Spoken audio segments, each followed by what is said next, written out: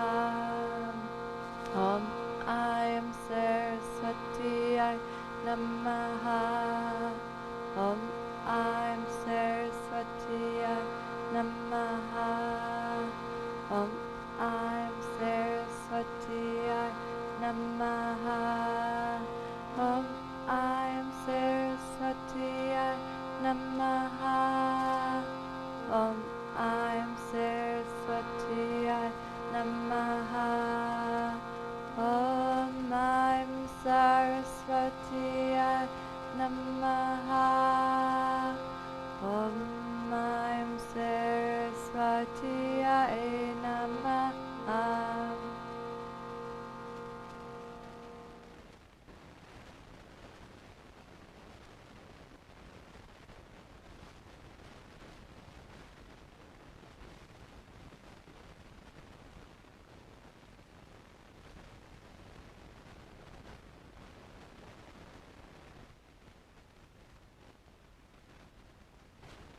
And just take a couple of moments to imagine being perfectly in the flow of energy of your day, the world around you.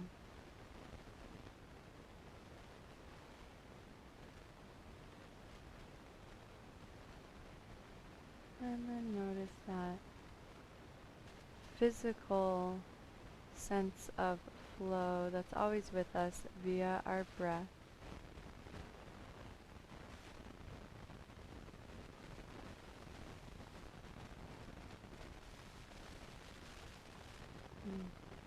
As we shift gears and prepare to talk, see if you can stay tuned in to your breath and maybe even a more expansive sense of flow, as if you have cute little antenna, like some cute little insect, and you're just picking up on the flow of energy around you.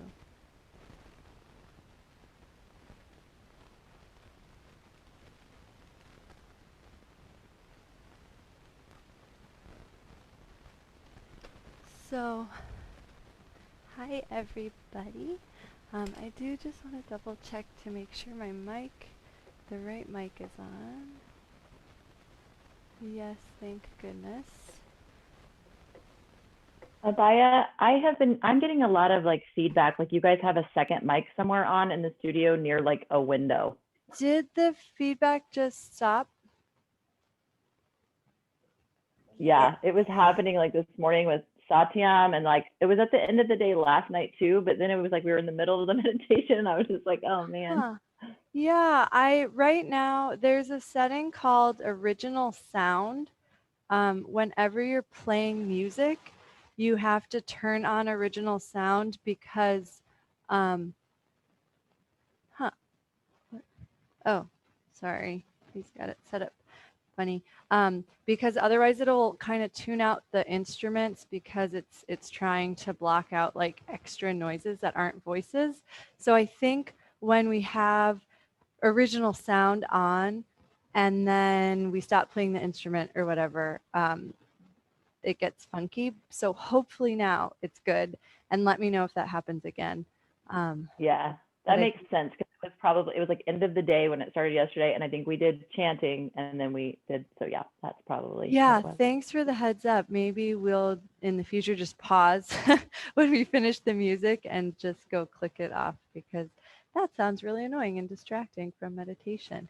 But yay, you had something to surrender. So maybe it just propelled you more deeply into your heart. Like, okay, don't get irritated. Don't get irritated. Keep focusing inside. So thanks for your patience and also for helping us make things better. Um, so this morning was a little bit of an experiment, but I'm really excited about the potential. And thank you for just diving in. You know, we had that homework assignment of um, playing with this, but you didn't necessarily know that you're going to teach it. So thank you for experimenting with us and trying. And I'm just curious, and you can answer from the perspective of being a teacher, but also the perspective of being a student and experiencing it as a student. Raise your hand if you enjoyed the sense of moving fluidly and connecting all of your poses into a flow. Did that feel good to anybody? Some people. So for those of you nodding, yay, okay, it's always scary. It's like, no, I hated it. It was terrible. So most of you, all of you nodded. Can anyone tell me what you enjoyed about it? If anything felt new, different, any comments? And this is not our journal question. It's sort of, we're just going to wrap up what you just did, and then we'll move on to the journal. I enjoyed it. It wasn't like it was without its difficulties. So on the teaching end, more so, like Gopika and I both were like, oh, wow, this is sort of interesting to just like jump into teaching your primary to empowered because you just don't realize how much in those first few rounds you do so much like setup for those quick tiny anchor cues of like naming something a shorthand name, like, right? And then you're like, oh, so we stumbled through it, but then like we made it and it was fun. And then I think after like we both kind of moved a little bit, and then it was also just like, okay, whatever, just go with it. And if you have to like move your feet, but yeah, it was enjoyable, but that was probably our challenge. But it was a good exercise because I don't have to practice teach till tomorrow. Sorry, people who have to practice teach today, because I was like, oh, this showed me even some more holes where I need to do a little better setup I could do more setup to the evolution. Great, thanks for that feedback, and I am happy to hear that it sounds like the majority of the challenge was because you weren't teaching your whole class, right? Like had you had the time to start like laying that groundwork, it would have felt smoother and more natural. And that's just sort of, you know, the nature of only getting to teach snippets. So I'm like, oh yay, okay, that will naturally happen. And I'm curious now that you've taught that and you're like, oh, okay, I have to fill in some cracks before I teach that fully. Can you, and it's okay if you don't have an answer for this, but is there anything specific, Amber, that you're like, oh, okay, I want to look back at this so when I teach the flow again, this part's smoother, because that might help everybody else. Yeah, so it was even I uncovered it when I recorded myself last night. I recorded it last night and then I voiced over this morning because our time here is a little bit different. So I kind of tend to do that. But it's the same spot. I want my evolution to go into that Ardha Chandrasana. And the challenge is realizing like if you want to just float to that, it's not. Then I realized first it was like, how do I get my legs where I want them so it's an easy float and building up. So I got work through like I need to add some more of that springy stuff with the feet into some of the other feet down poses. Then today when I taught, I was like, oh no, like my arms need to be doing something entirely different also, which means setting that up in your primary of now again getting a shorthand for what this movement with the arms is. So it all is very like when it's like a floating up. So does that answer your question? Yeah, Okay. absolutely. And that's so helpful. And I want to just sort of repeat it back because I think everyone understood, but just to put it in like more general terms and not just the specific Urdhva Chandrasana, um, the beauty of starting to flow like in your own body is you may recognize that you could use your body in a more skillful way, you know? So it's almost like it's a lot harder to flow because it takes more muscle control.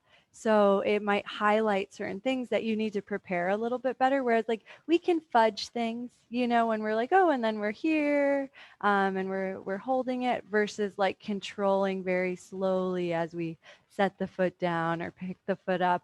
And so it might actually illuminate like, oh, I actually need a little bit more work in my hips, or as Amber's example, like practicing that springiness so it's natural and I just float into the pose because I've already practiced maybe like swaying and then shifting the weight and hovering the back foot, you know, or something like that. Um, and then I think the other part that I heard was like with the arms, where you maybe picked up on something even subtler, where it's like sometimes we're like, oh, wouldn't it be cool if I did this with my arms and then this? Or I'm just making something up on the spot. And then we're like, oh, okay, we're playing with this and then we're playing with this. And then you go to do it and you're like, oh, wait, actually, when I'm using momentum and I really am in the flow, my arms just go straight to this movement.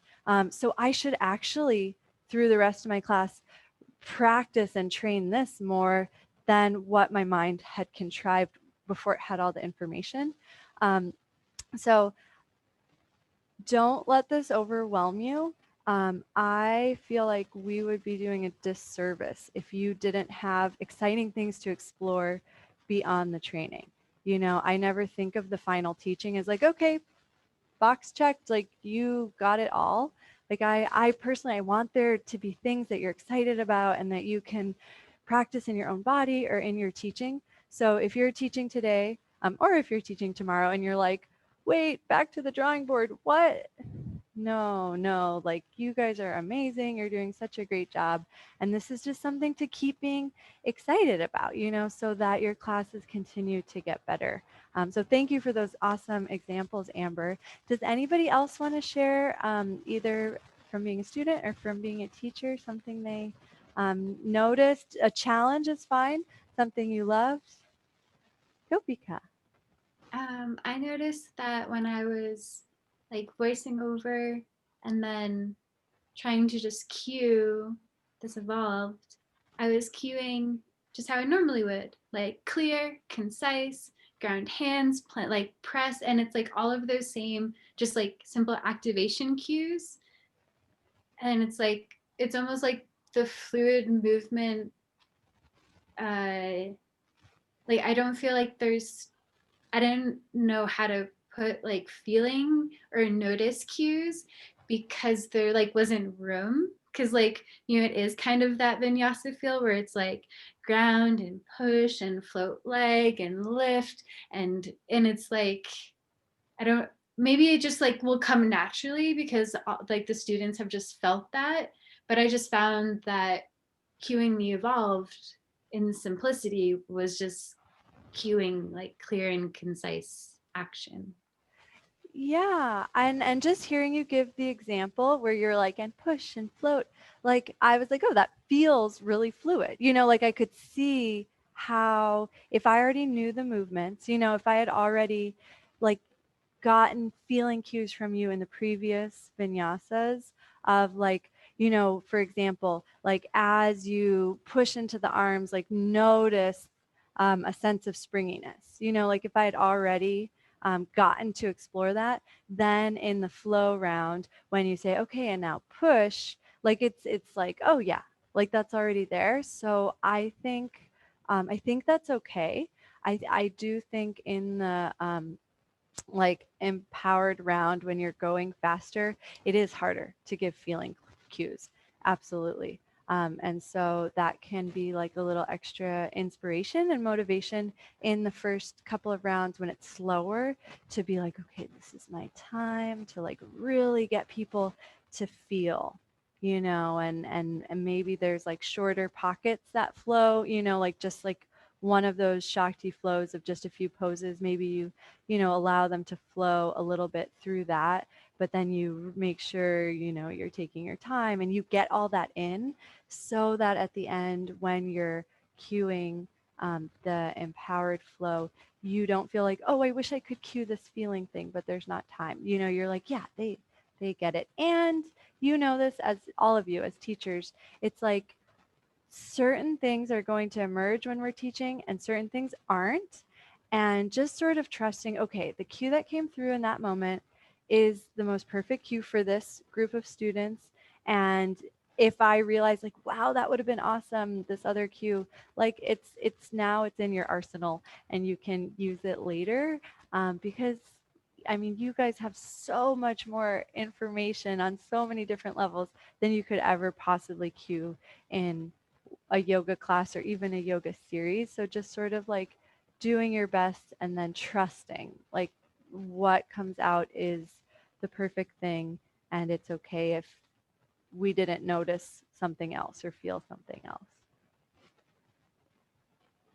As you were saying that, like the push and it reminded me that like a lot of the cues will be like, instead of push, it's like feel that spring, because they like know that movement, and so it's like instead of that push cue, like because you've associated it. So I just, as you're saying, I was like, okay, feel that spring instead of like push. So thank you. Yeah, great. Thanks for saying that. That's something that I think is going to happen naturally. And I hear it in your cues already, everybody's cues. It's like we start to find those descriptors, like the verb, like, okay, spring the arms instead of push the hands or whatever, so that you say so much more with just one word. So that's such a great example, Gopika. And you can set it up earlier, right? It's almost like, okay, so as you push your hands and your shoulders start to become buoyant, like notice that sense of springiness. Notice the potential energy that's stored as you bend your elbows, and like that desire to power against the floor, so if you're really excited about this verb spring, maybe you take a little extra time and you're like, yeah, let's really understand springing, so that when you say spring, be it on the feet later, anywhere in the body, there is this like, okay, I know what she's talking about. So that's a really fun, I think, thing to jot down, just as like teaching goals for, I mean, for me too, for all of us, for a lifetime. Anybody else want to share really anything at all about your experience? Yeah, Kayla. So kind of along the lines of what they were saying, I was also, and even when we just practiced, I noticed myself just trying to say a lot really quickly. And so I was kind of thinking about how you had mentioned, like once you have your theme, to kind of have a few touchstone places where you kind of reintroduce the theme throughout the class, and almost thinking of those touchstone places as also like an energetic cue or something to help direct the rest of the vinyasa, that you kind of, as you go through like the primary vinyasa, you say to your class, remember this place, like remember how this feels, and just have those 3 or 4 touchstones that then when they flow through the vinyasa, they think like, oh yeah, I remember this, I remember this. So they have those like little launching places to launch into whatever comes after that. So That's amazing. Yeah, what a great idea. It's that same power that we get from having a theme, but with a specific movement or a specific type of movement, like we keep talking about springing. I think that's so valuable, because I'm like a sequence nerd. So when people are teaching, I notice all these things and I love it. But I think a lot of people are like, I'm here, I'm at your beck and call, whatever you tell me to do, I'm going to do. And there's not that processing. And that's okay, right? Like people want to come to yoga and just like check out a little. And so planting those little seeds, so there is an awareness of like, yeah, remember this feeling. Like we're going to come back to it, can actually be really essential for a lot of people, because it might be like when they come back to it, their body knows. Like I really do believe that and notice that and trust that like their body will have that patterning. But it's so empowering for them to be like, oh yeah, okay, I can feel that and I can do that myself without her having to take me through the whole process of it. So I love that idea, Kayla. Anybody else?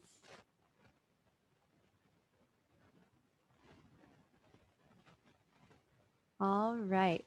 Um, so hi, I know I already Mandir. Oh, said something. I know I already said something, no, but it's it's just okay. I feel like it's worth maybe noting within myself. Something I've noticed is like this is a whole new skill as a teacher, right? Even though now we consider ourselves like we're advanced teachers now, right? These are advanced teacher trainings, and it doesn't matter how many times I've been here. It's knowing with your mind, but then sort of going through the process and really understanding like it takes time. So just because you're telling it to me and I'm a quote unquote advanced teacher now, I'm not just going to overnight, like the skill is going to take time and it's going to take work and it's going to take effort and you just are slowly like refining it and refining it. And I think that can be like, I've noticed within myself, this up and down in the last like 6 days of the training, just going, first being like really excited, then having that down of like, being really overwhelmed, like, oh man, this is like a lot more work now. All of a sudden I'm realizing like this is more work than I felt yesterday. And then it's like I'm like up again, and then I'm finally back to that place of like, oh my gosh, Amber, it's like as adults sometimes we just forget it's a new skill. You're not expected mastery at the start of a brand new skill of trying. We are like pushing ourselves to that next level, and I kind of went like, yeah, it is going to take you longer. Like when you were a 200-hour teacher learning how to play in your class, it's going to take you a little bit longer at first until eventually you go through that process much quicker, because now that skill is like there and you've clicked through it. So I did kind of have that moment. And I thought I'm just going to share that because I'm sure everybody's done that little bit of a up and down. And anyway, it's not perfect, it's not personal, and it's not permanent.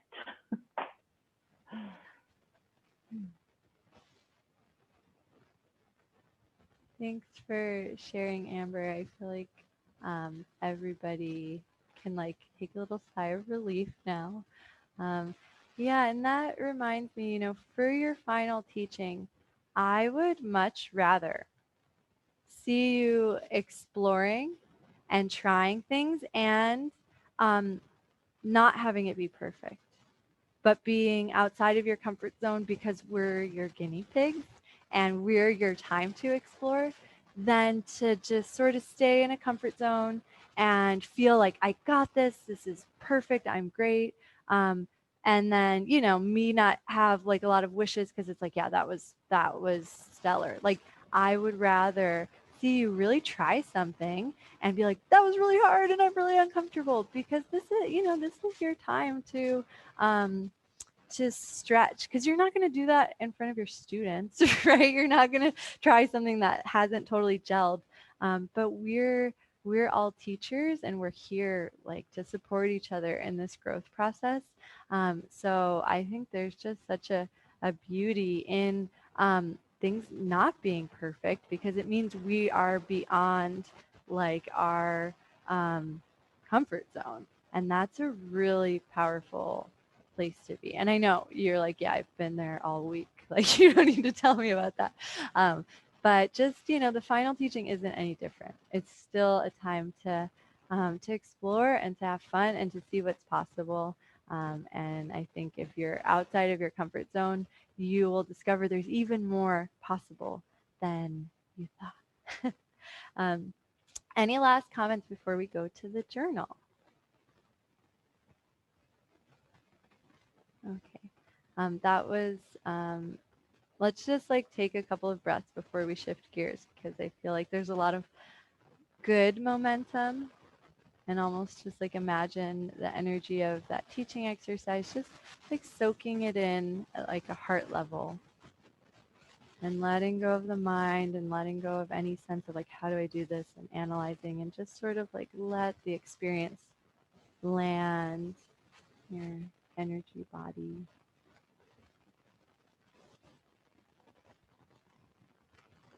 And I think a lot of the things that we talked about will feed into our journal exercise.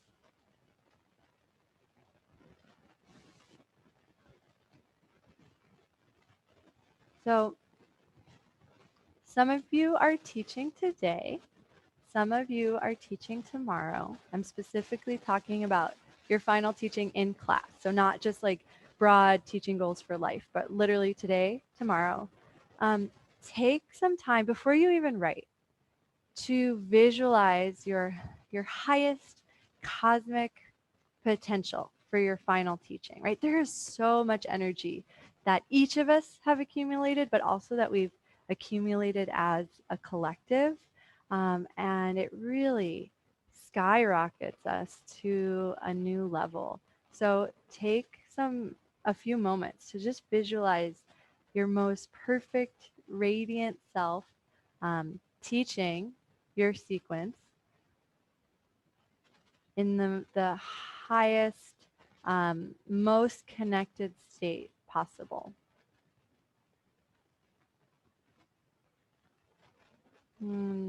Just notice how that feels. You know, are you smiling a lot, or are you very, very grounded and maybe like a little slower and quieter? You know, we're all different, but just visualize that perfect state that exists within you, and teaching to the highest level that's available right now.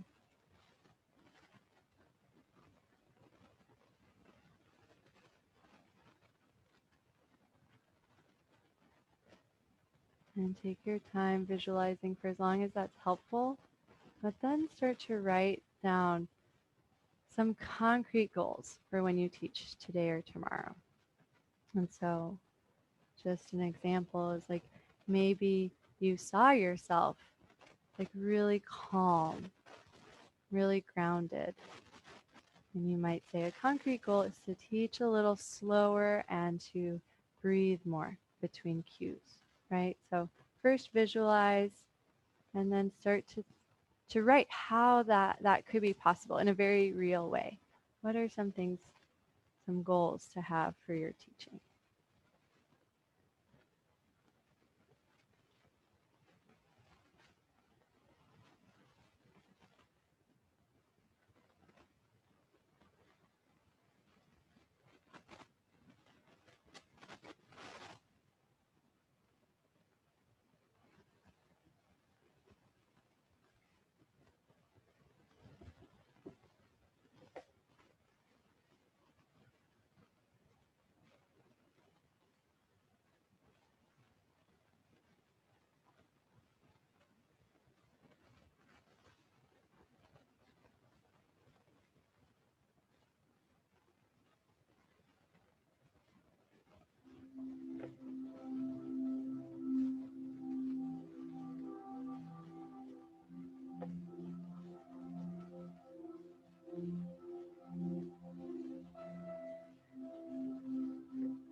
just a moment to wrap up.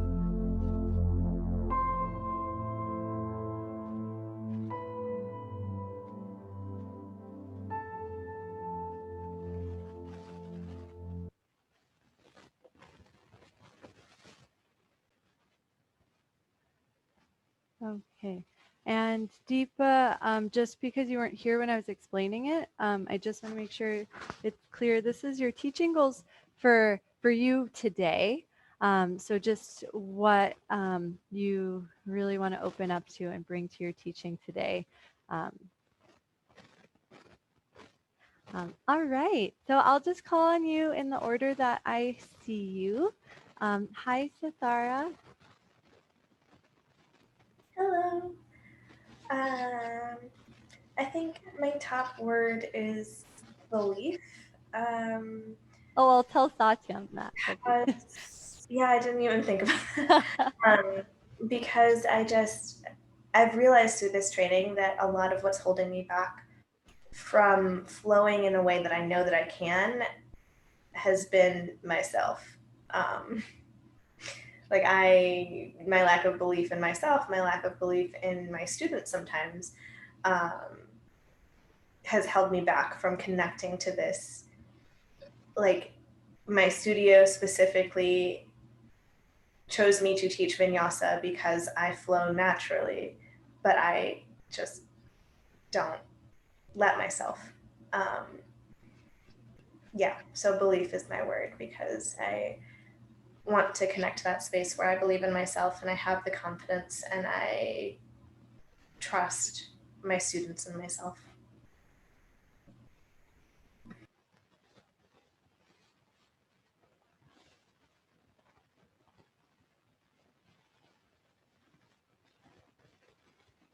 Yay. I feel like it was one of the very first days that you taught in this training, Sithara. I switched cameras, but it means to look at the camera, I can't look at you guys, so that wasn't a good idea. I was so amazed by how fluid the sequence was, and just how it naturally put me in this like sense of flow in my body, and that was like early on.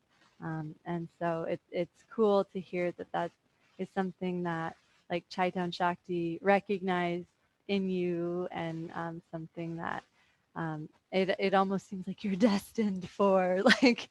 And I hope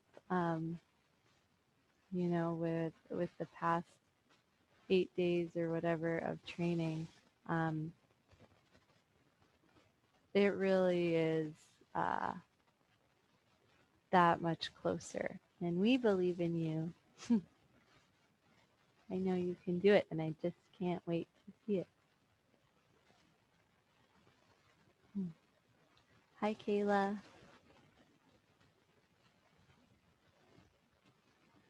Hi.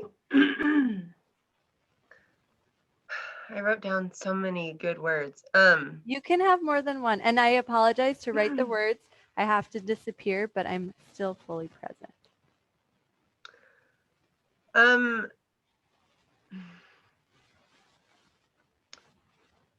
So really, I guess the words that describe what I'm trying to be, I guess, when I'm teaching, or the space I'm trying to connect to, the words are open, expanded, and surrendered. Just because I know that when I'm not over analyzing my ability to teach, or in the moment of the teaching, that I can teach from a much more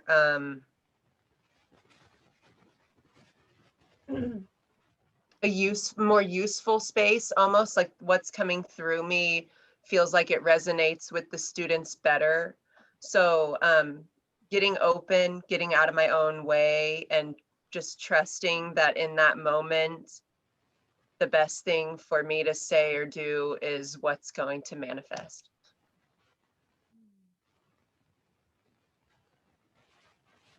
Thanks for sharing. And I love how all of your words, if we think of ourselves as like these energetic bodies that allow energy to travel through, it's like the more that we open, the more that we expand, and the more we surrender, like the more energy can flow through us.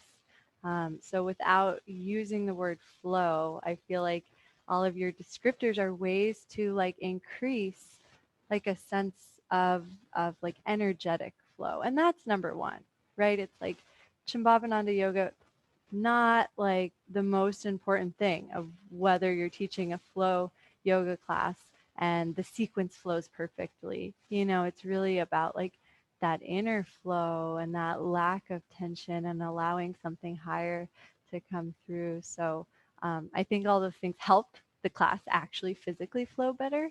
But it's so nice to have that reminder, especially as we have more complex sequences and, just higher goals for ourselves and we're juggling more, where it's like, wait, the most important thing is that inner space. And if we can't expand and we can't surrender because we're like too gripped on to this like awesome sequence that we wrote, like our mission is not accomplished, and so I hope that for everyone, not just Keela, is like an inspiration to almost like, okay, you've crafted this beautiful thing and it's amazing, and then to just almost like, okay, like let it go and try to be as open as possible, because that's the true yoga, right? And that is, your students are going to feel that, even if you feel terrible about your sequence later where you're like, oh man, I forgot everything. It's like, then your students are going to come up to you and be like, that was the best class ever. Because what's coming through us is so much more valuable than, the sequence itself. But we have to do that work, right? It's like, it's that extra effort that you guys have put in every single day, of stretching and expanding and coming up with these amazing sequences that allows you to grow so a higher force can come through. So it's not one or the other, they both support each other. But at the end of the day, like, this is the real magic. And I know each of you knows that, but thanks for the reminder, Kayla. Hi, Sean.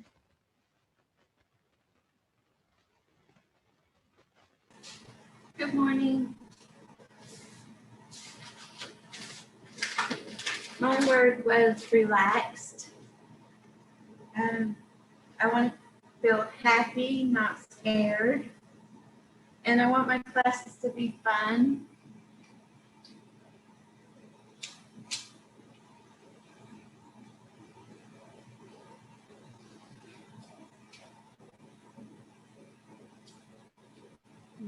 Thanks for sharing. Those are really wonderful goals to have and really attainable.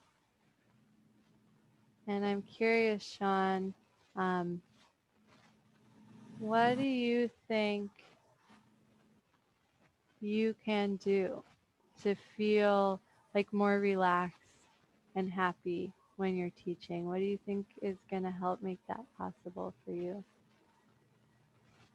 Sure. I haven't figured it out.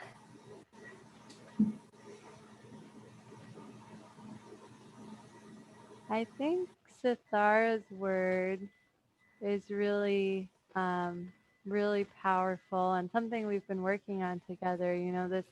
This belief or believing in ourselves and knowing that it's possible. And um, you all might have more experience and knowledge about like the power of visualization. I know there's like books out there on it, and I haven't read any of those books.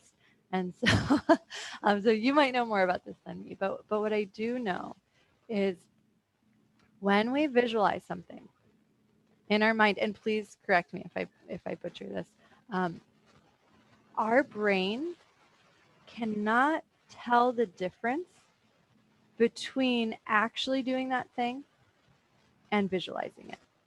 Mandira is nodding, and she is very smart and knows a lot about science. I'm like, okay, got it. So I tell you this because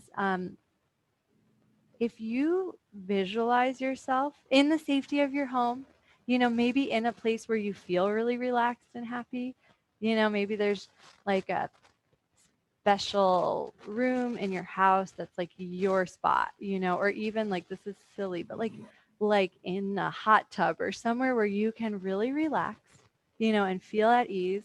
Um, and it may, your meditation cushion, um, and visualize yourself teaching in this way, Sean, teaching and like being happy and smiling and being relaxed and having it be effortless. Your brain will not know the difference, that that's not happening in reality, that you're not in a room full of people doing that. So that can be a really powerful way to almost get more experience without teaching more classes, to really put yourself in that space and to see it and to really know that it's possible and like believe like, this is me teaching right now. So that could be a fun exercise for you to do before you teach tomorrow, to just, you can even, this is sort of crazy, but I definitely do this when I have a complex sequence and I don't feel like I've gotten a chance to do it as much as I'd like for everything to lock in. Sometimes I will, like, if let's say I'm like a passenger in a car or I'm like going to sleep, some space where I can't just do the sequence, I'll just visualize it and I feel like then I'm like, oh yeah, okay, I totally got it. It locks into place. So just giving yourself another way to experience teaching via visualization is really powerful and helpful, right? You'll learn the sequence and things will be more familiar. So I hope that helps. Thank you. Yeah, and I've seen it already in your teaching. I feel like you are more relaxed. You are happier. So it's like you're doing everything right in that direction, But hi, Gopika. My word is breathe.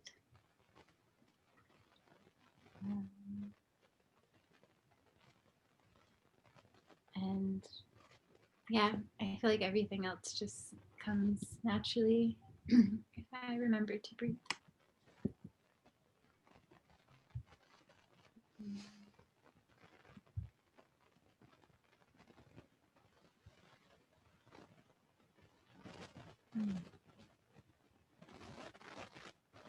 Yeah, that's a really good reminder for all of us. And I think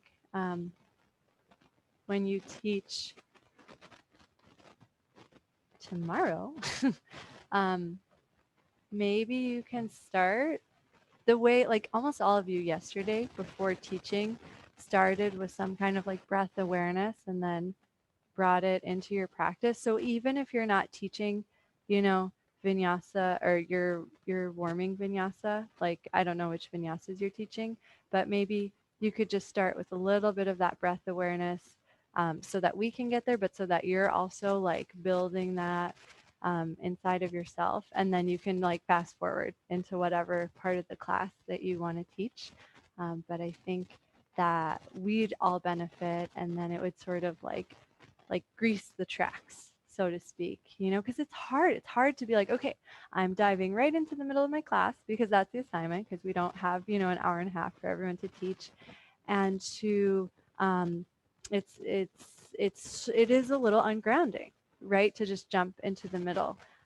So giving yourself that space to really start like you're starting a class and center, and then make your way into whatever part of class, with that little continuity of the breath and the inward focus. I think that would be really nice.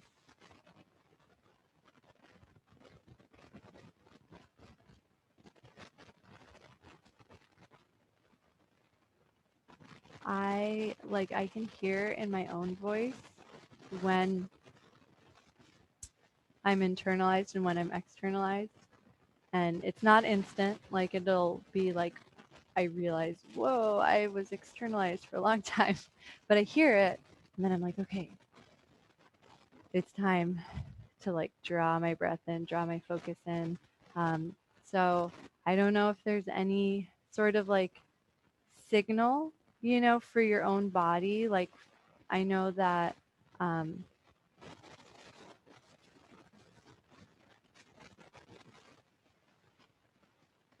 having almost like a trigger in terms of like, oh, I have to take a breath, So if it's having a clock and knowing like, okay, if I'm breathing and taking my time, this is how long the sequence is going to be, and you glance up and you realize like, whoa, that was only 5 minutes instead of 10. I need to slow down. Or just like trying to zoom out a little bit and see yourself teaching. Because yesterday was such an awesome example of like at first being kind of rushed, and then you paused, I think because you were like, what happens next in the sequence? But you paused and you were breathing and centering, and then your teaching just totally shifted. It was slower and richer and just like more present. So give yourself permission at any point, as soon as you notice it, if you ever feel like that anxiety or the rushing, to just be like, I'm going to just soak this energy in. Yoga is the one time, well, hopefully there's other times, but it is one time where as the teacher, like you are totally allowed to stop and breathe at any point and it's not awkward. It's really like you are doing your job.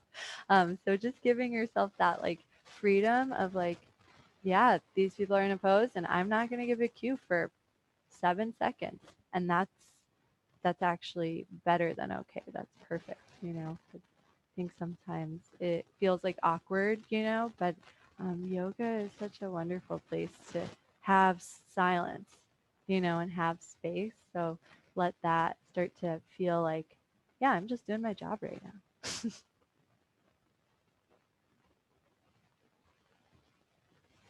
Hi, Amber. Hi. My word is slow. Well, it's 2 words, slow down, but you could just put slow. But since you're typing them on the screen, I want you to type it like that. Slow down. What was that? 36 O's? Should I know? I don't know. No, just kidding. I hope it added up to 108. Oh. Between the slow and the down. That's kind of like my how, or like what is the actual concrete goal to like get to my visualization of my highest cosmic potential. And when I visualize myself in that space, I compare it to being in the zone, because I did play sports at a collegiate level. So I played at a very high level, and all those years from like a young girl to a young woman, I only experienced what athletes call in the zone 2 times, but it's very much the same experience, a lot of the same experiences like in our meditation practice that are described and in the different sacred texts and experiences I've had, even teaching, like glimpses of those. And it basically is like, it's like you're in tune with the entire room, so that individuals no longer exist except as beings that are lending their energy to the collective goal, or I don't even know if goal is the right word, but like even in like on the court, it's like you can anticipate even what every other person is going to do. And it's slow motion. It actually literally is, time has slowed down so that you're able to get 2 seconds ahead, that you know what's going to happen next, so you can respond, like, and it is slow motion.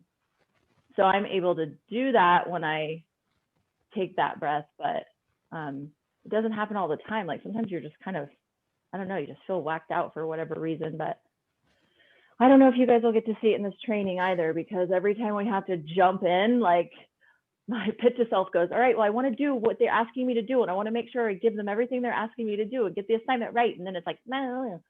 So, but maybe you will. But Well, that's what my. if I tell you that getting the assignment right is doing this? Oh, we got right. Like if you slow down, you got the assignment right. Like anything else Yeah. is just like uh inspiration.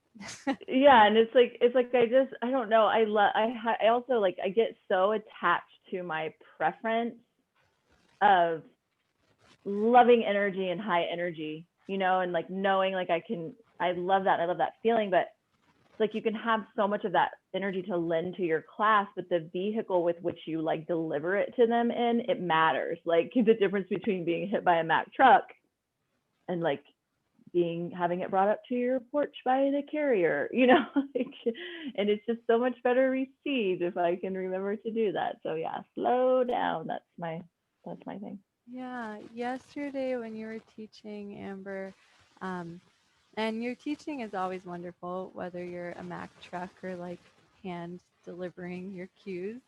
But in the beginning, when you gave a cue to, it was something like to tread a little lighter with your energy. And I could tell that when you gave that cue, you received it and you felt it, because the cues you gave after that, like, were just more of that hand delivering. Um, and, it was really cool to see that shift. And I know, like, you were nodding, so I know that you felt it and you know what I'm talking about. And it's sort of like the next level of like high energy is almost like the circulating of it, where it's not like, okay, like dial it back, it's like, no, like that's awesome. If there is like shakti flowing through you, like yay, but it's challenging sometimes for it not to be expressed this way. And so when you can, like exactly like you did yesterday, when you can have that little like reminder via your own cues to the class to like let that energy like soak in rather than express itself immediately. It's like all of that energy is there, and I feel like it can feel just as exciting as the like pump up kind of thing, which not everyone can do. So it's awesome that you have that capacity too, because that is valuable for a lot of people. Um, but almost think of like that same thing happening on this like energetic level, where it's like all that energy's there, the pump up is still there, but now it's like this um, like more powerful thing that is expressed almost like on a heart level rather than vocalized. Um, I don't know how to do that, but I think just the breathing and maybe literally circulating, like not continuously, but like once in a while through class to just like draw your energy down and around when you feel like I have a lot of energy and I want to like lift people up, and um, those moments between vinyasas that maybe you've noticed um, in the classes that you've seen from me, but it's like when you start each vinyasa, really milking that pause point. I know your sequence starts on your back, so that's like a perfect time. And it's a real time, right? It's like, it's not just like, oh, let's take a break. It's like you just did a lot. And that time really allows for um, the the brain to like map out what was learned, right? Like if you taught something that allowed someone to move a little more efficiently, like the brain is like, I want to remember that pathway. That's gonna save energy. So almost being like, yeah, I'm giving my class a gift right now by letting them chill and breathe. And then that's your opportunity to just pull everything in, circulate, really get centered, and almost just like level up internally. So I hope that helps. And it's okay if it's an ebb and a flow. It's okay if in the middle of a vinyasa you're like, oh wow, I'm really in that that Mack truck space. It's like just letting it be an ebb and a flow instead of just unidirectional is really huge. So I am really excited to see you teach tomorrow. I think that you operate at such a high level. Like I think you're like, oh yeah, I got this. I just had to get that off my chest and now I can do it.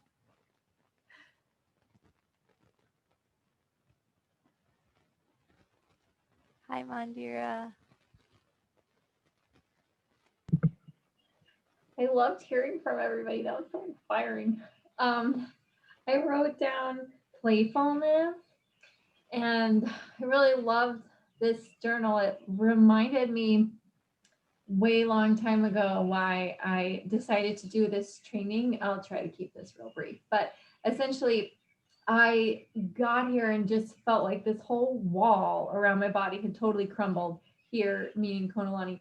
And I just felt like so creative and so much lighter in my body. And I really did attribute this to doing so much yoga with Vaya. Because in the beginning, we had to quarantine, and I would just sit in my room and do her yoga classes on YouTube. Because we had nothing to do in the evening. Anyway, so I really just want to harness that because sometimes like remembering is hard and I feel it, but it's, kind of temporary now. But I sometimes get so serious when I try to teach because I'm such a perfectionist and I really just want to connect with that purpose, which I felt was so strong, still is, but playfulness. And then I thought, okay, keep it grounded. So then I decided one tangible thing was to create pauses and to really like allow some spaciousness to exist between my cues.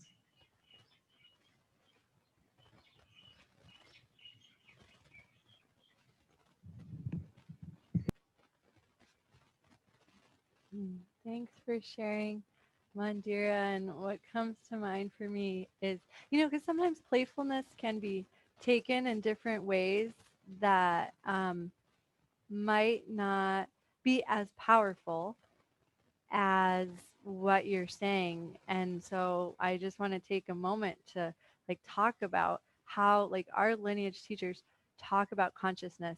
Literally, Muktananda has a book called Play of Consciousness, and where it really is to be embodied, like none of this has to exist according to Kashmir Shaivism. Like everything is Shiva. Shiva's perfect.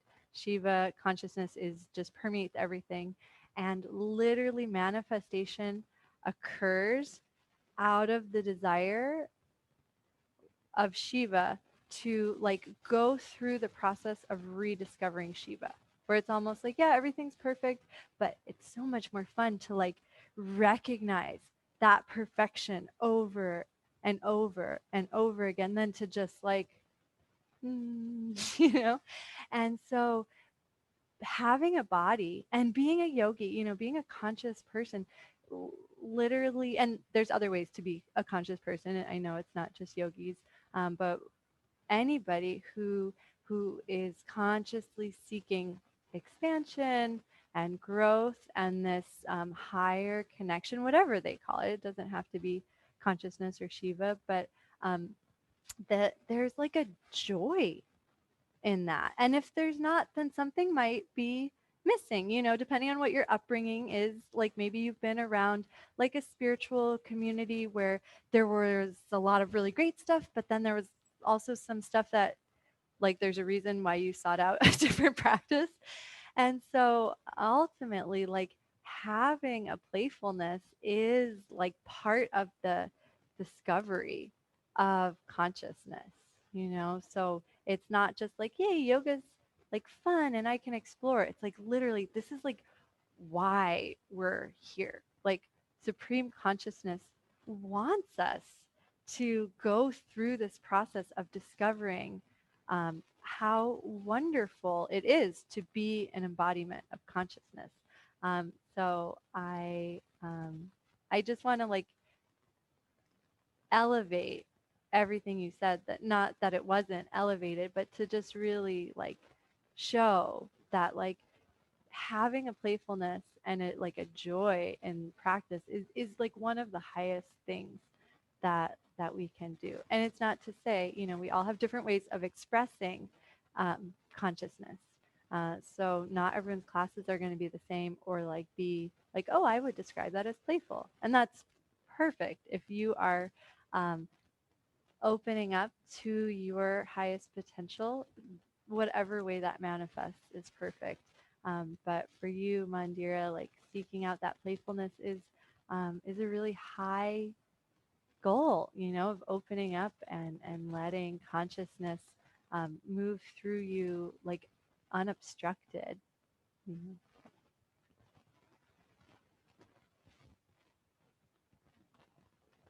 Hi, Deepa. Hi, good morning. Hold on, I'm gonna shut off my heater. It's cold up here. I'm wearing a sweater and I'm way down. Yeah. Okay, I think my word is observation. So this is what I've noticed lately, which is so fun. When I'm not in class with you guys, I get downloads of what you're doing, but I don't realize it right away. So I started getting this download of something coming through, like this phrase trying to come through. So I was getting dressed. I was piecing the words together. And I actually didn't know if you already started the classes, like the teaching, because on the schedule it said that we were going to start teaching at 7:30. So I didn't know we were doing the journaling, but these words started to come through. And then when I sat down and it appeared that we were doing the journaling, I'm like, oh, that must have been what was trying to come through, because we were in the journal thing. And my body was trying to tell me, we're journaling, start coming up with something. Okay, so here's what came through this morning. Okay, I have to read it. Every facet of life deserves to be observed through the feeling body. For it is the feeling body that is our navigational system. And it is our navigational system that guides us toward what is right for us. And what is right for us is what guides us back home.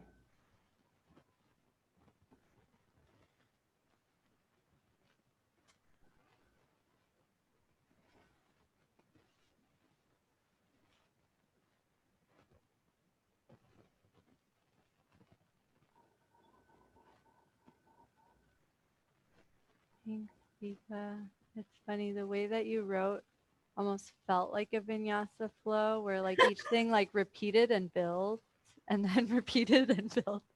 Um, yeah, we switched the schedule because I know that you and Mandira don't come till 8:30, and when Mandira realized that meant like that she would miss the journal, I was like, wow, I had no idea that the journal meant so much. So we reorganized the schedule, and it was um, hopefully for everyone that was here, perfect. From a teaching standpoint, I was excited. I thought the schedule got even better, but that's why it was a little bit different. And this was such a powerful journal. I can't imagine you two not being here. So I'm glad that Oh, that thank worked you. out. Yeah. Yeah. And it's funny that you say that because like literally our sequences for like what I was going to teach today and like what you turned in, like, and you know, when you read someone's sequence, you don't know exactly Yeah. what the little things are, but like it's almost identical to the point where I'm like, okay, I'm gonna see if I can like change some things. But I'm like, oh, she's been just downloading my. Now I know you're just like out there, like, what's coming through right now? I know I have way too many feelers out. Yeah, my feelers are out. It makes sense now. And one other thing I want to add, just like based on our conversation yesterday, Deepa, your question, and I think this is like really important for everyone because it's going to happen over and over again in our own evolution. Um, each like phase of our growth is perfect as it is, And it's like we in philosophy in Sanskrit, it's called the pramatas, and it's like these different levels of what we're working, where we're working from. And it's almost like we approach our growth at whatever pramata we're at, even like pre meditation. It's like the way we approach life is at like a certain level. And it's perfect for that level.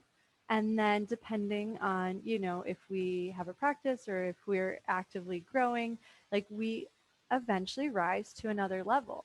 And when you rise to the level, it no longer makes sense to approach things from where you were before. But it's not to say like that was wrong or like bad. It's like that was the best we could do at the level we were at, and then we rise up, and it's like it you guys have maybe gone through that. I've gone through this in my yoga teaching where like I rise up to another level and I'm like, oh my gosh, everything I cued here is wrong and bad. And it's like, wait, like that was perfect for the information I had and where I was at. It was honest, it was authentic, it was heart-centered, it was perfect. But now with more information, and not just learning head information, but like heart information and energy, um, now it would be wrong or bad because I have an expanded vision. And so to know more and not work with it and not open to it and not let it manifest my life, my teaching, my way of being, to not let those things manifest differently, like that's what would be wrong, right? So it's almost like each time we rise up, and we might not even know when that's happening, but like the more that we feel and we can sense that things are shifting and like allowing that to emerge and express itself, things are going to change. And it's pretty cool when Babaji talks about like looking back and how many times like what he thought was that's the way it is, like just shattered and changed. It's like that, so your example yesterday, it's like the way that you were working 10 years ago was perfect. It was just absolutely perfect. And I know you, and I know your pitta nature, like you were working at the highest level available to you with where you were in your growth and the information that you had, and so I just think it's really important for all of us to like have that compassion for ourselves and others. It can also, when we see people acting in a way where we're like, that's crazy. How? I'm not going to give examples, but I'm sure with everything going on right now, you guys can think of a lot of examples. And it's like, oh, okay, that's their level of understanding, not in a condescending way. It's like that's where they are and that's what's real. And maybe I'm seeing things from a different way that makes that look crazy and nonsensical. But for them, that is the full reality, and so it can really help you have compassion for yourself and then compassion for others, and then our work is to just keep rising up and to do our best to like do that in expanded way. So whoever wants to ride that wave can like rise up with us. So I don't know if anyone needed to hear that, but it was like what kept coming up for me as I was kind of like grappling with your question from Yeah, yesterday. that's so helpful. And I think with this work that came up for me too, because the yoga classes that I do have on YouTube are all alignment based. And I considered taking them down. And this was a couple of years ago. And I'm glad I didn't take them down. Instead, I just put them in because that was a lot of work. And that is exactly what you said. It was true for the time. And none of it was wrong. So instead, I just made a, what's it called? A playlist. So this playlist of yoga classes is called Alignment. And then I'll have another playlist that's something else, like this. So yeah, it's just just different.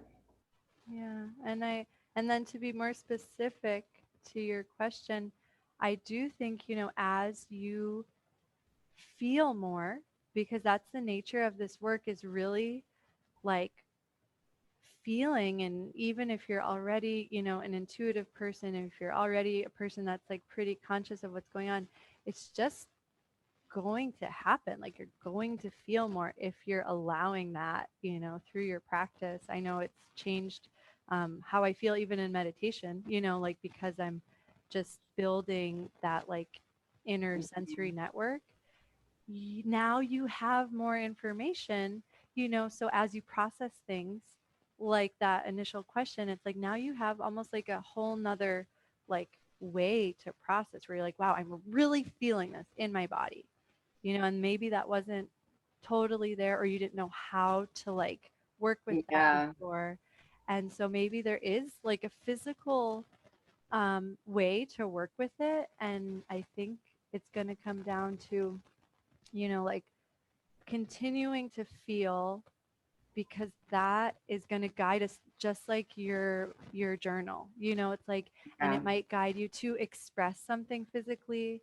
It might, guide you to your cushion to just like feel it but not um, be stuck in it, or whatever. And I think our added obligation as like students of Baba's is like, as we follow our own intuition and trust it and grow, to just like check in, and make sure like what is happening, like we're not getting off track, that I and so I just want you to feel empowered as you feel more, to like be able to process in a different way. Because I think Baba ultimately says like meditation is like the highest creative endeavor.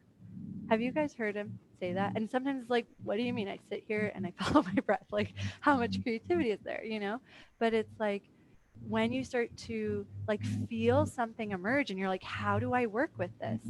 It's like that process of opening and being receptive is really, really creative, So I think it's like what Baba like wants us to do. Like he's given us the tools, and then it's like, okay, like how can I use these tools to work with my unique situation that has never happened ever in the history of time, like what I'm feeling right now. And then like if it ever feels like I don't know if this is okay, to have that touchstone of like, here's what I've been doing, is this okay? Which is scary and vulnerable, but I think important before we go too far off track, because ultimately we don't really, really know. And that's the incredible I, gift of having a teacher. I know. I think that's where it gets tricky for me because I'm really learning to trust that I do know what's right for me. And that is a really hard place to stand in, coming from the background that I have, because I never could do that before. And that's why this work is so powerful, I think, for me, especially because I'm learning how to trust myself and I do know what's right for me, and that's okay.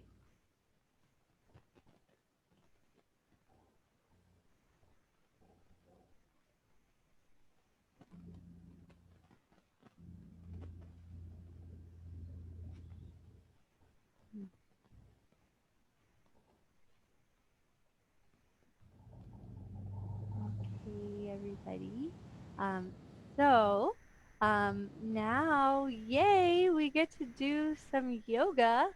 Um, I just 1 second. This might not be. Oh yeah, this is not the right thing. Okay, that's okay. I'll get these off the screen. Um, so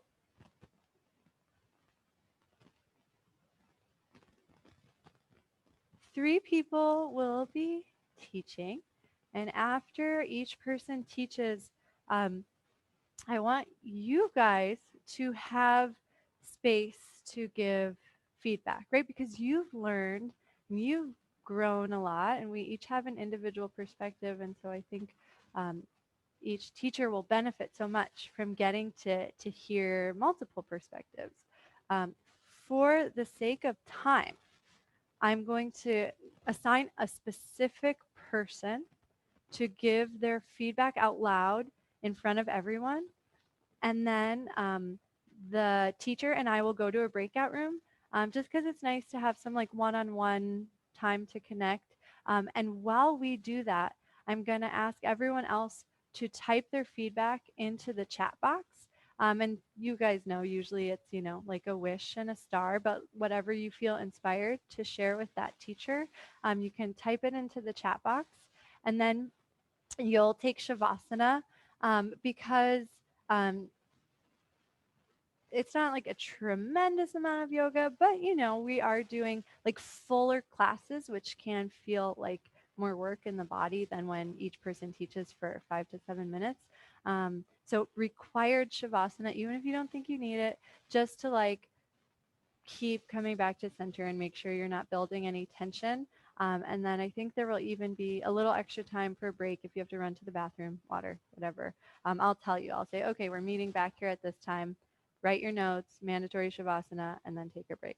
And so that will take us through the whole first session. And then this afternoon, I know this class is so late for those of you in the Midwest.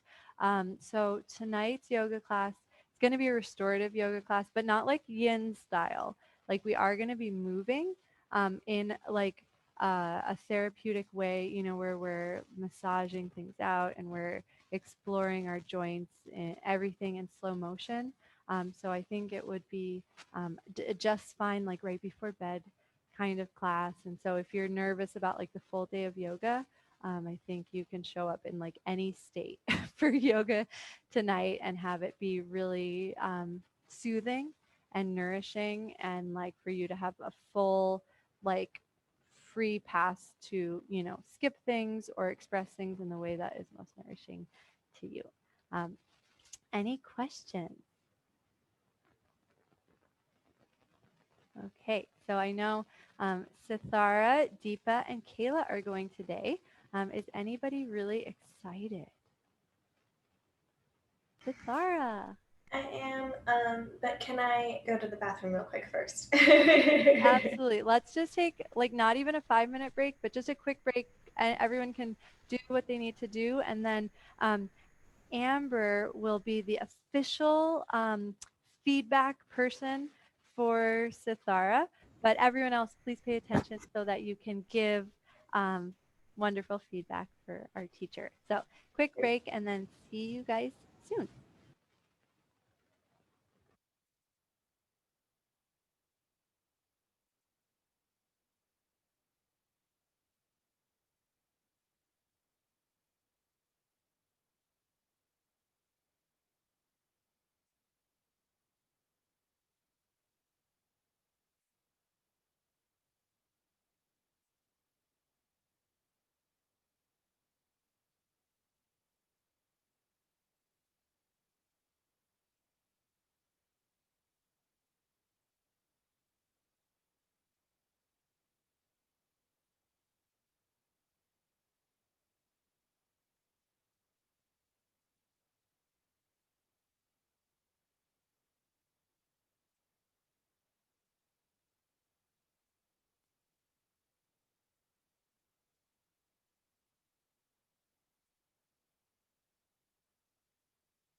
And so, Thara, totally up to you. But if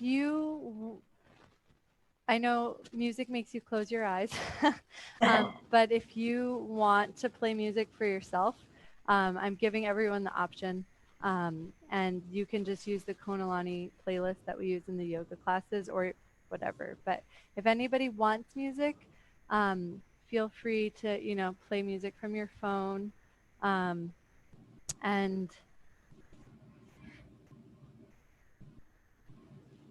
And you can use the Konalani playlist on Spotify or Apple Music or Pandora's yoga playlist. That's apparently amazing.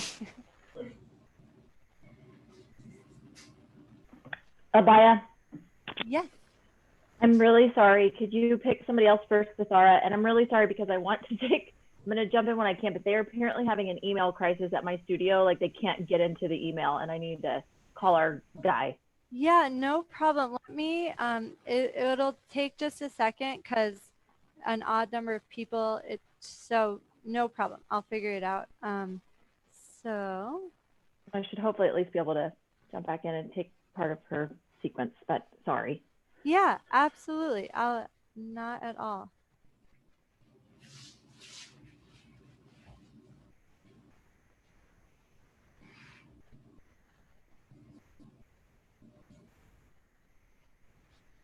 Okay, so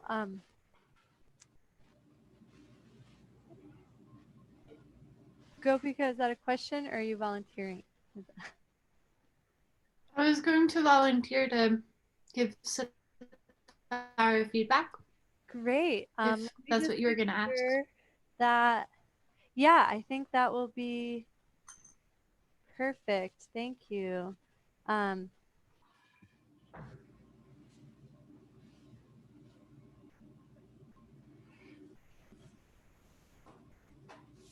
Okay. And I have pinned Sithara for myself.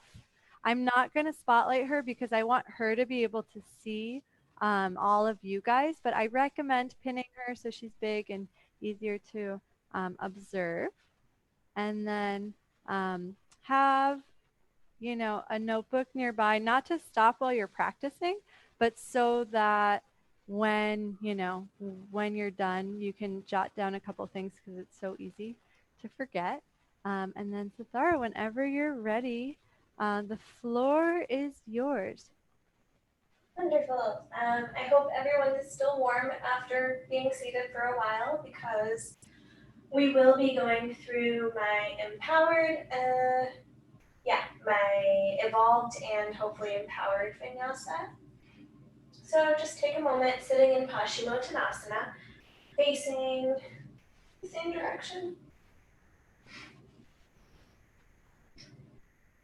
And take a moment to ground before we get started, shifting into each sits bone, finding a comfortable seat, getting any wiggles out.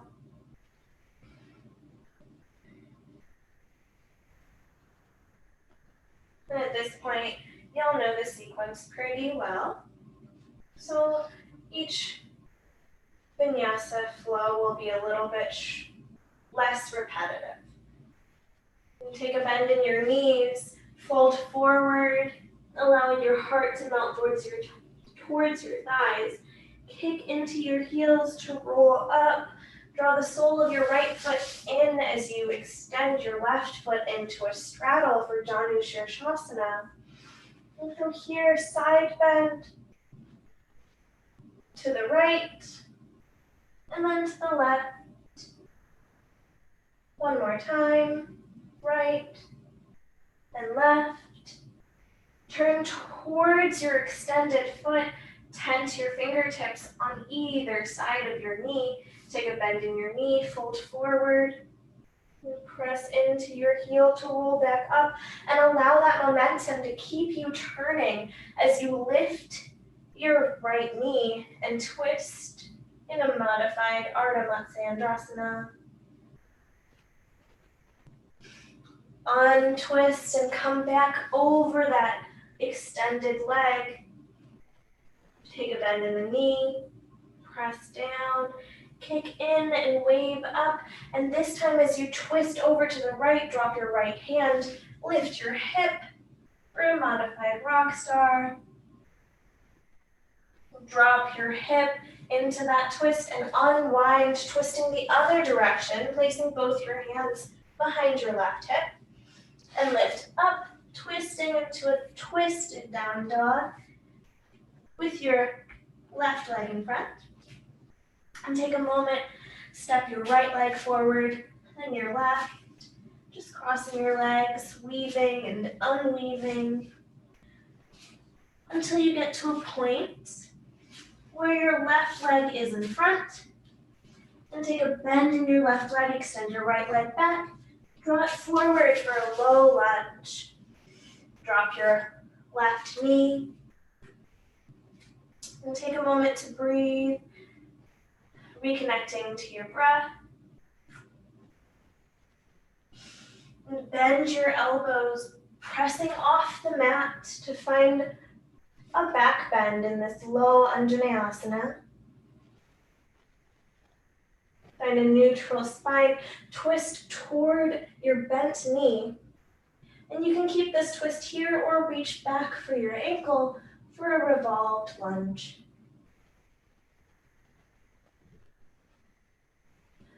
Coming back to center, unwind, drop your hands back on the mat, curl your back toes, send your gaze forward, and press up into a forward fold. Bend into one knee and then the other. Just take a moment. Twisting side to side.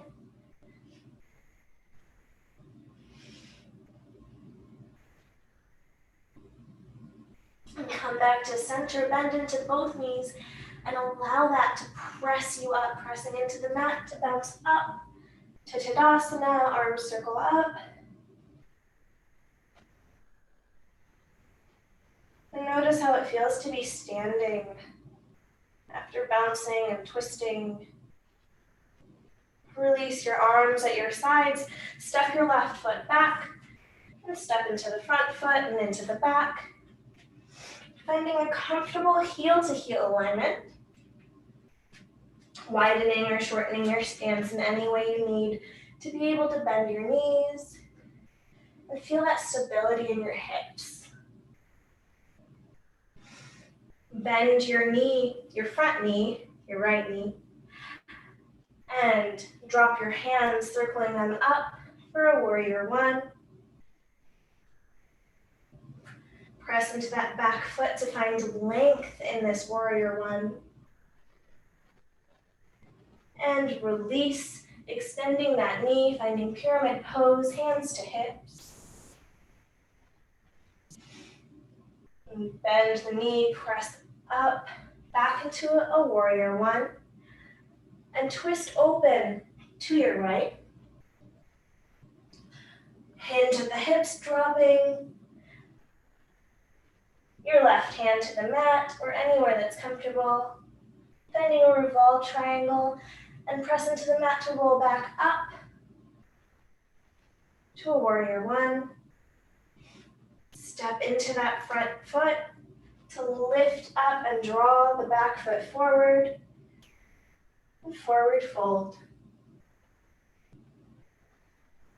Again, taking a moment to bend into one knee and then the other. Bending closer and closer to the mat. Deepening that bend until you're close enough to roll back into Paschimottanasana, facing the other side. Now that we're back at the beginning, before taking this on the other side, feel free to take a moment to close your eyes or take a soft gaze.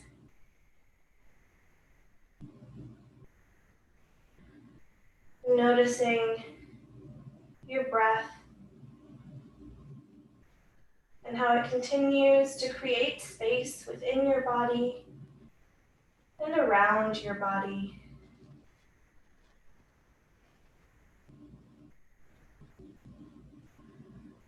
Inhaling and pausing to feel that openness in your chest. Take a bend in your knees.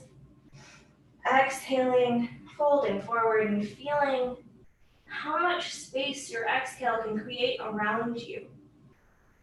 And continuing to connect to that throughout our sequence today. Kick into your heels to roll up to a seated Dandasana. Extend your legs out to a straddle, and this time draw your left leg in. Taking a side bend to the right and to the left, and back to the right. Twisting toward your extended right leg, placing your hands, tenting them next to your knee. Bend that knee, fold forward. And just like we did in Paschimottanasana, kicking into that knee to lengthen your leg and wave up. Twisting toward the left, lift the left knee. Unwind and find that momentum to place your right hand behind you and lift up. And drop the hip and twist back one more time. Unwind, and this time unwinding all the way until you twist up into a twisted down dog. Step one foot forward and then the other. Just taking this little weaving and unweaving walk.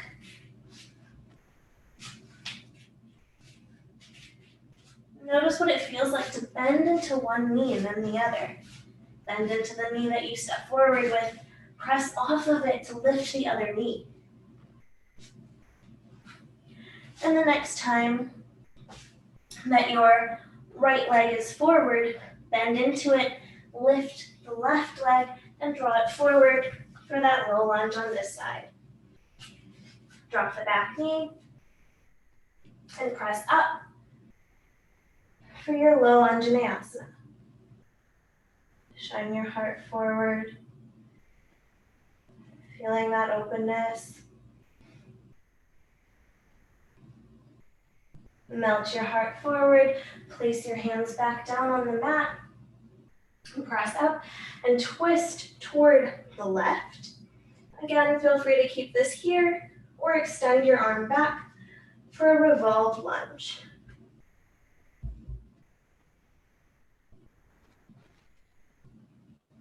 Release that leg and fold forward one more time. This time, sending your gaze forward. Curl your toes, lift the knee, and step your right leg forward, forward fold.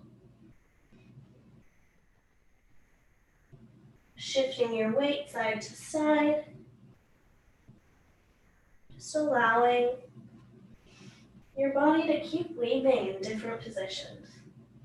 As you press weight into one leg, notice how that lifts one hip and what it does to your spine.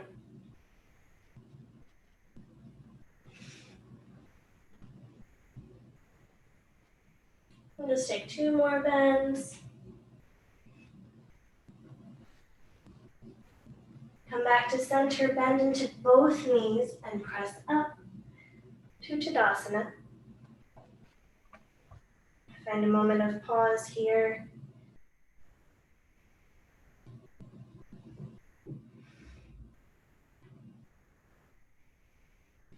And feel free to adjust your stance as we move towards our standing sequence. And this time, release your arms, send your right leg back. And find a comfortable heel-to-heel alignment on this side.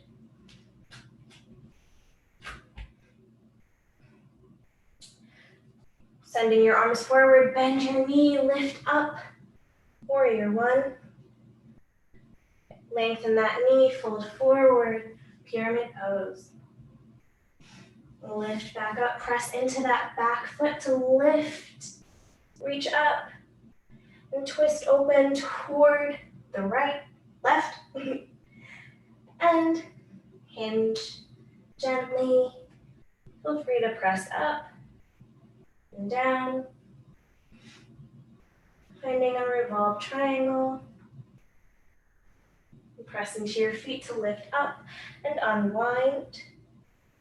Step into your left foot to lift the right and drop it into a Tadasana. Fold forward.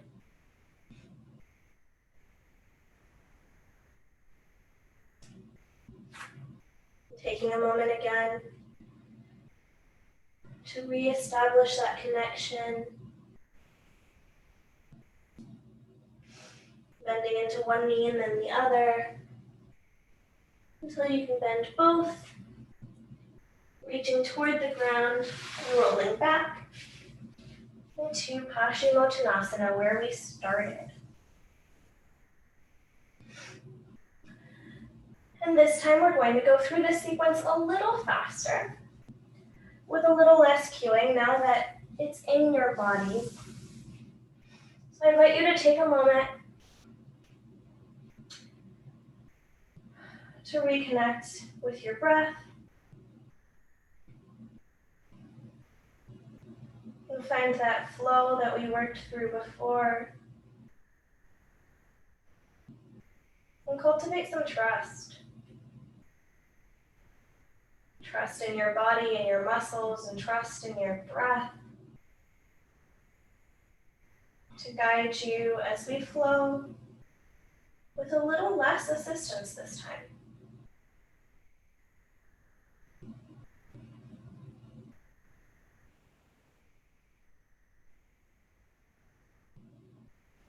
Bend your knees, Paschimottanasana wing.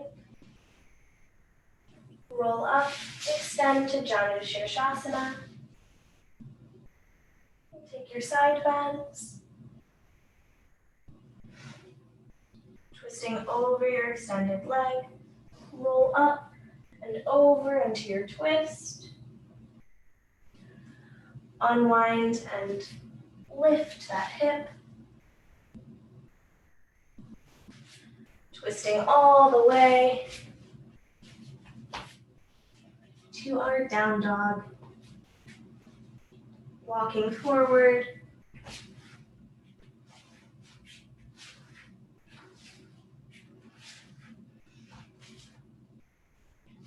And once the right leg is in the back, extend it back and find your lunge.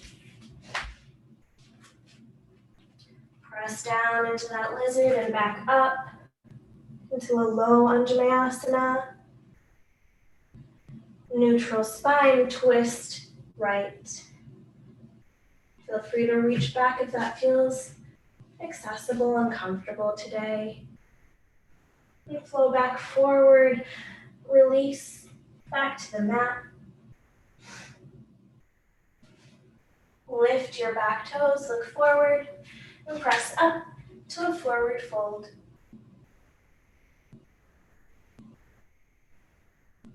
Using this time again, bend and press off the mat, finding a little momentum to keep you moving.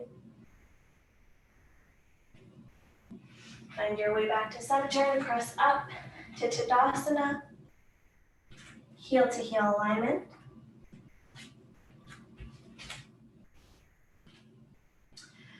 Bend the knee, swoop up, warrior one, release, pyramid pose, swoop up, twist open and down into revolved triangle.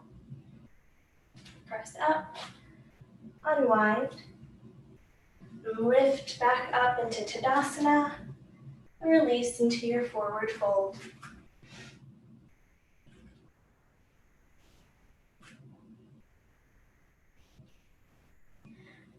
Continue to bend into your knees until you bend them both far enough to roll back into Paschimottanasana.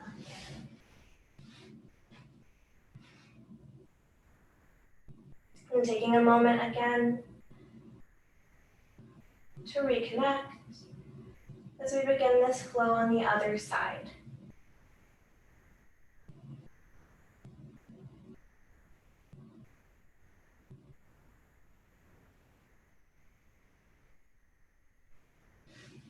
Fold forward for your Paschimottanasana wave.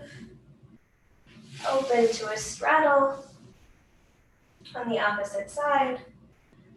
Side bend.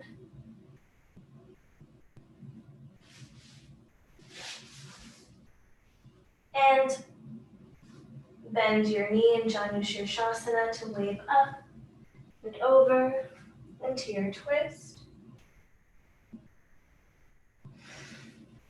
Unwind, pressing up one more time to lift into your rock star. Lower down and twist all the way.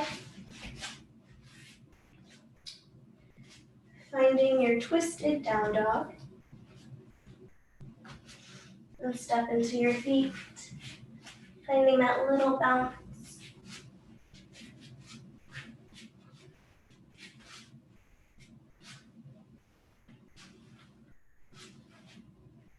Once your left leg is in the back, extend it, draw it forward for your lunge. And press up into your Anjaneyasana. Come back to a neutral spine, twist left, and reach back into your revolved lunge.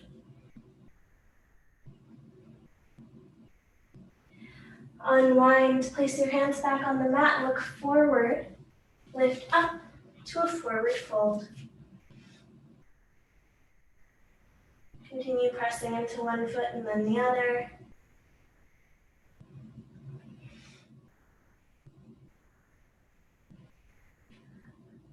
Come back to center, press into both feet to lift up to Tadasana. Send your right leg back this time, heel to heel alignment. Swoop up to warrior one and release into pyramid pose. Swoop back up, twist open to the right, and release into your revolved triangle. Lift back up. And press into that left foot to find Tadasana. And release into a forward fold. Again, taking a moment to bend into one knee and then the other. Until bending into both and finding your way back to seated in Paschimottanasana. And take a moment to reconnect with your breath.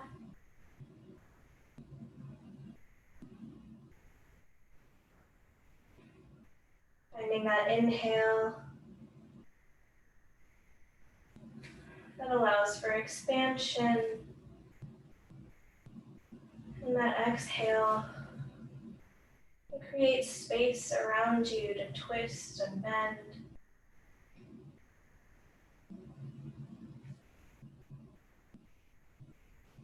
Thank you. That's where we're pausing today. Thank you so much, Sithara. And this is really odd, but someone drove in here and I have to bring them something. It will take like 30 seconds, but let's just have everybody collect their thoughts and write some notes down. And I will BRB. And Sithara, you can just absorb the energy of teaching and just soak it all in because that was so amazing.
Okay. Sorry about that, guys. Thank you for being flexible. Um, Gopika, would you like to share your feedback for Sithara? Okay, so I'll begin with my favorite cueing words that just like were like you certainly, and I remember your theme, but you know kept bringing that twisting sensation and the unwinding, and the press for length was really activating for me. And then probably my favorite was bringing the freedom to the rocking, and knowing that the rocking was supposed to give me stability. So it gave me this goal while enjoying the rocking. And then from there, I really loved how, like, when we were in holding places, you like brought us back to the noticing of where our breath is and how we're doing. And when you allowed when you cued noticing the exhale to create space, I really love that. And like you said, like try to connect back to it. And what I would have loved as a novice yoga student who doesn't know anything, like where were you experiencing the exhale? Like, was it in the twist? Like, were you like where were you finding space in each of those so that as they flow, they know where to kind of guide their exhale? So I guess that would be my wish there. Um, Other than that, oh yeah, pause to feel openness. Like I feel like I experience that in my own practice. It's like that pausing, and that really is like openness is in that pause, and that like was kind of even though I knew it as like a really light bulb moment. So I really appreciated that. But great job. Hmm. Thank you so much, Gopika. Great feedback. Um, and I am going to give feedback to Sithara on in a breakout room. But one wish I had might be useful for everyone. So I just wanted to say it out loud. Star, and there's lots more, but I'm keeping it simple for the group. For your pacing, I felt like I could really, in both vinyasas, I really enjoyed moving, a little bit slower with more control, and then the fluidity in the second round. And I noticed in the second round, because to keep it fluid, the cues had a format of like, like press up, hinge into the hips, twist. And that was great. That worked really well. And I think something that could help keep bringing those feeling cues without having to cue anything extra is to just add one adverb. So, like, press up slowly, hinge gently at the hips, just like one little descriptor, so that you feel like you can still um, help guide people in how to move, but without a lot of verbiage. So I'm really excited for that model. I think that's something that like I will in the future tell people because the way you did it worked really well. And I think just having one descriptor word would help say even more. So thank you for your wonderful teaching. And so while Sithar and I go to a breakout room, we'll meet back here in 20 minutes, which will here is 22 after the hour. So write down any notes in the chat box so Sithara can appreciate your feedback. Take a 5 to 10 minute vinyasa. And then if you need anything like a snack, bathroom, water, take a break and we'll meet here 22 minutes from or 20 minutes from now. So I'll put a timer on the screen and then I'll invite you to a breakout room, Sithara.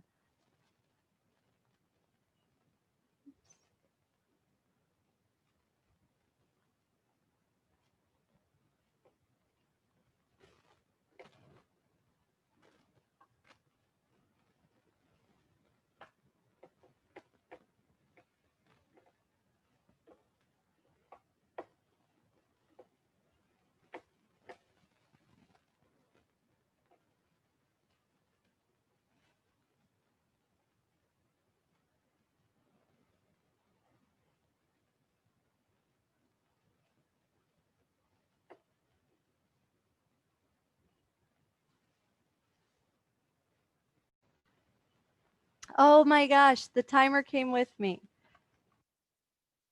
Well, that is hilarious. I will get that off of my face because that's not very useful. While I'm doing that, how do you feel? How did it feel to teach? It felt good. I purposely taught that section because it was a little more challenging for me, and I specifically was looking for the feedback that you just gave me. Help with the cueing in that empowered section, because it just didn't feel right, and I was like, how do I make this feel better? And that was exactly what I was looking for. So Yeah, I'm so glad. And it's like something I didn't know.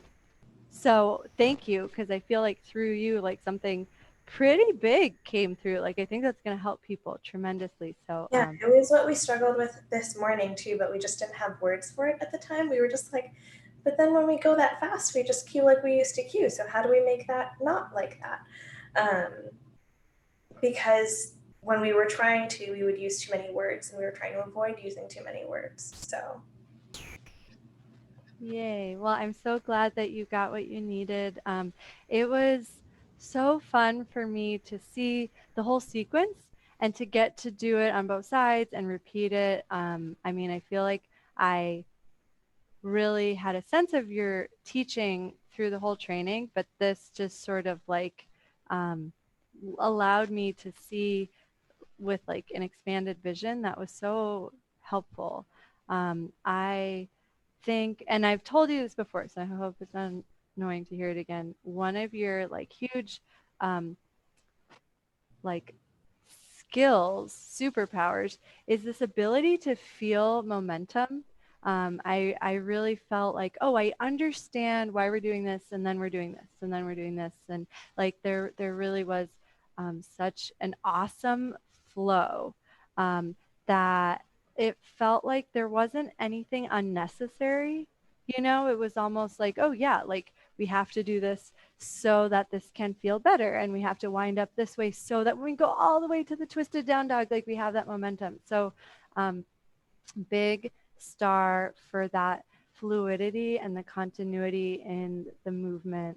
That just felt amazing. And I found myself um, after we did it the first time, so in the final 3 rounds, um, because it was so natural, once I had gone through that pattern, I had like a little like freedom, you know, like I was like, okay, I know what's happening in a good way. And so I felt like I could be like a little more expressive and, you know, like repeat things if I was like a little bit ahead of you, or just go to the next thing in a good way. Like, not that anything was wrong with your pacing, but just because sometimes sequences are hard to remember. And I think when they're easy to remember, it means it's a really good sequence. Like it means like there's something like a nugget there, you know? So that was really fun. And it was like, even though we've done parts of the sequence over and over again, I was excited to do the second side. I was like, yes, I can't wait to do this on the second side. So I just love the sequence. And I know that you have the capacity to just keep generating sequences like this, which is amazing. I'm excited to like edit my previous ones to like flow a little better. I'm so excited because I've got like, a document of like all these flows, and I'm like, Yeah. I'm gonna go back this weekend and like really so excited. It's like it's endless in a good way, where it's like, wow, I can just keep generating like this amazing content. There, now that I've gotten to experience the whole sequence, there were a couple of things that my body wanted, and it's like the sequence was perfect. So I'm just going to share what I was feeling, and take it or leave it. Don't feel like any pressure. I noticed in the second round, um, maybe because we had done it all already and I just was feeling really good. After doing the standing sequence, I kind of wanted like one more thing, like a balance pose or just something like, maybe like before we come down into malasana, like that shift forward, maybe there's like a tree pose, or because of those nice anjaneyasanas, maybe like a dancer, we'd be warm for that. But feel it out. And I know usually like what I said was like, okay, just repeat the sequence exactly as is. So, you know, maybe you add that into like your actual evolved vinyasa so that it's consistent, or give yourself the liberty of like, yeah, we're flowing and it feels good, but we are going to also pause and just like let all that energy soak in. Because I think you did that, and it, in like Anjaneyasana, I feel like you let us pause and just like absorb. And I really liked having still points. And so don't be afraid, like when you're flowing, to like also let us pause. Like I think both are wonderful. And when we came down, because you know we did quite a bit of hip flexion. I felt like when we rolled back, I kind of wanted to go all the way down onto my back just to like extend my hips. So instead of having like that pause moment be in Dandasana, which is it's actually like, you know, can be uncomfortable for some people, or just not like a neutral resting pose. I feel like having that moment be on the back and then just having us roll up and keep the whole same sequence might be kind of fun. Um, and I really, really, really loved, and this is sort of a little bit different than Gopika's feedback. So you about the breath. So, you know, you can feel with what resonates with you. I really loved how you set up, like, here's how to work with the breath. You know, like you gave us what to do on the inhale, and then the cue that she pinpointed as like being awesome was that feeling extra space on the exhale. I love that. And I actually really liked that it was like, now the ball's in your court, because it is such a fine line between like micromanaging the breath for other people, and then letting them have their own exploration. And, you know, if they're newer, maybe they forget that you say that and they don't really explore that breath very much, which is fine, right? It's almost like those levels that we were talking about in regards to Deepa's questions, where it's like people are going to hear what they're ready to hear and what they're ready to work with. So I really liked the way that you set it up, and then, you know, reminded us throughout, but in a very loose way, of like, you know, keep working to feel space in the exhale, where it was like all in our court. But, you know, you can feel it out with your students. Maybe they need more guidance, like Gopika was saying, but I really liked the way that you did it. I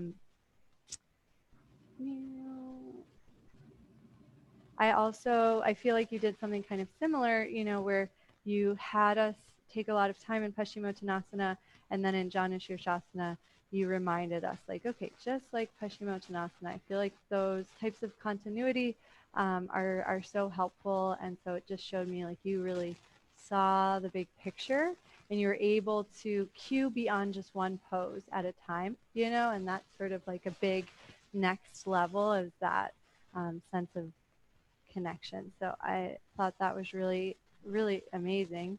I personally, in Revolve Triangle, I loved the sequence. I really loved the way you cued Virabhadrasana 1. I feel like it was kind of dramatic, where we like crouched a little and reached forward, and I just thought that was amazing.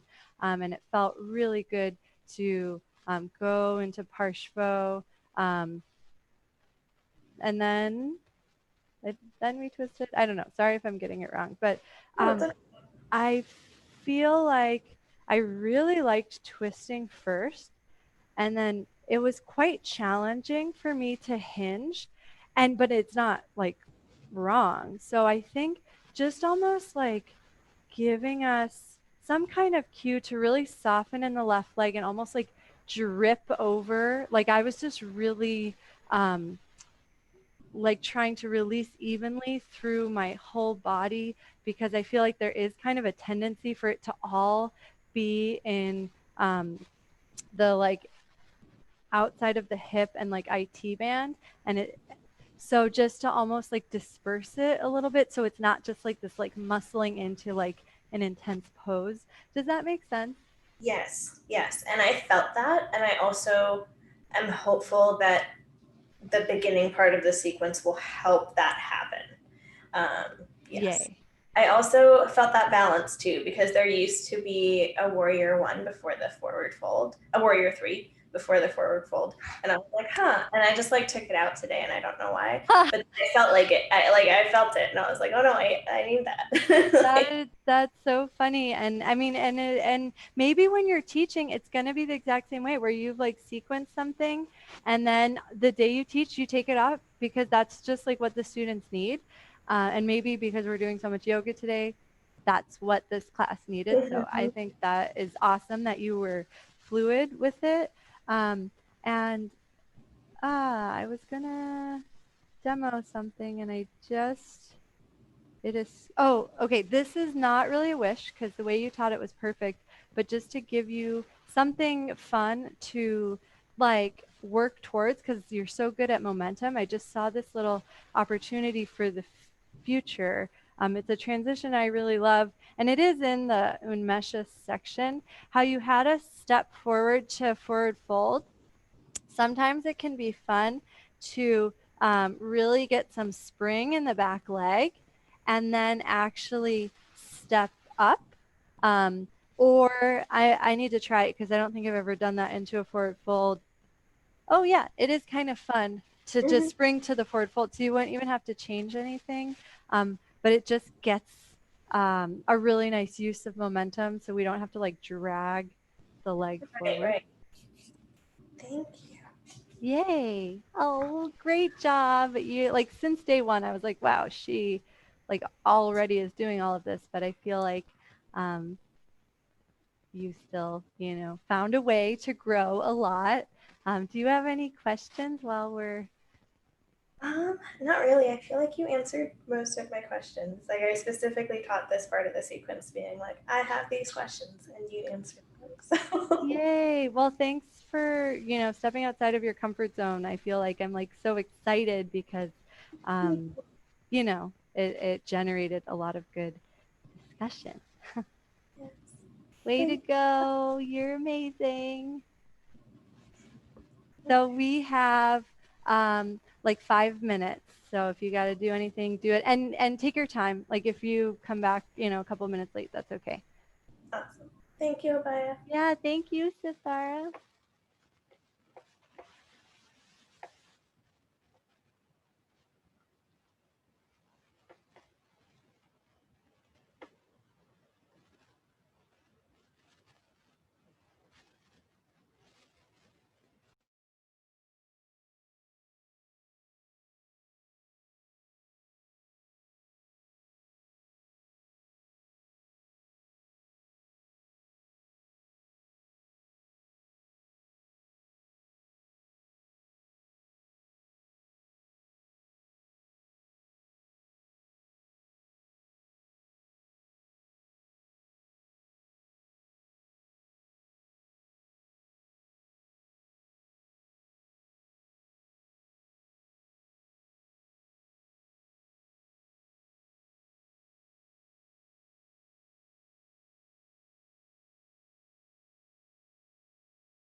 Hey, Kayla, do you want to go next?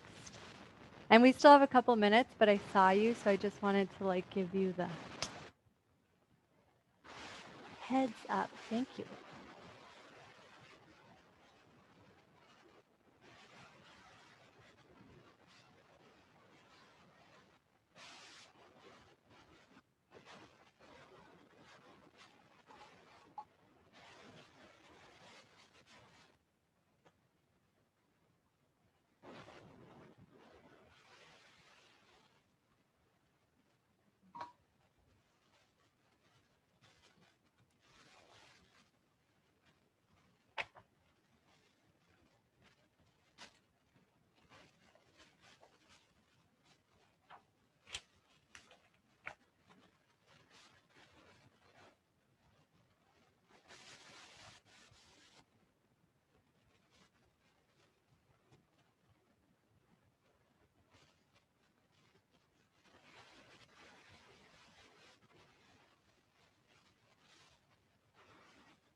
So just in case people who are not visible on the screen are nearby, we have about 30 seconds.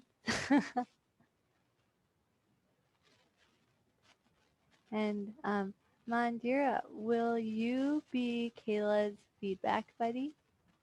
Thanks. Um, and Kayla, before you begin, will you tell us what your theme is and what part of class you are teaching, like which vinyasas?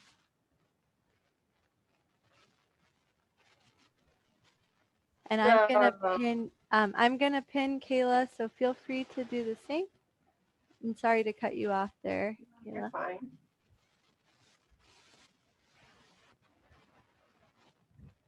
So I'm saying, what am I supposed to be saying? Your theme and what my part theme. of class you're Okay. teaching. I can remember the first thing you said. Okay. So my theme is this sense of feeling the earth underneath you and then using that sensation to enliven the rest of the pose, the rest of what the body's doing. And I'm going to be teaching through my primary vinyasa. My warming vinyasa is like my floor and mid-level sequence without the standing. So this is like the first time going through everything with the standing included. So hey, we'll see how it goes. So if you guys want to come to your backs on the mat and have your feet facing your left. This is your left, right? Over here? Yeah. Cool. So yeah, feet facing left. And you can actually start with the legs extended into Shavasana if you like. Arms wherever is comfortable for you. Or another way I like to start is just with the knees bent and then letting the knees kind of fall in to support one another. So find a position on your back that seems kind of nice and comfortable. And allow yourself to shift around a bit and just to find a nice grounded position.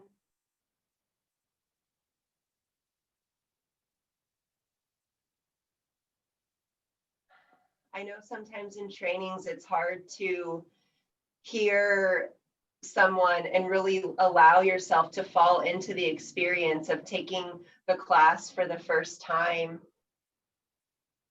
So just imagine you could kind of let any expectations that you might have fall away.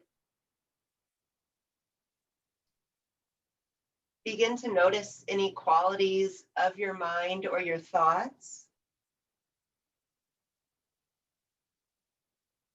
And just kind of take note of whatever's there, not trying to judge it or change it, but just kind of becoming aware of your own internal state.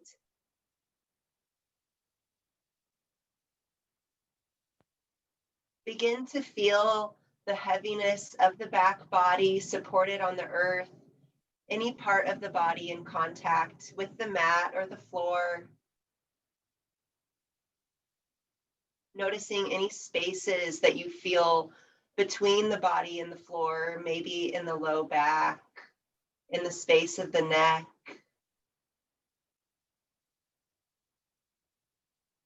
And then bring your awareness to the front of the body, any part of the body in contact with the air around you.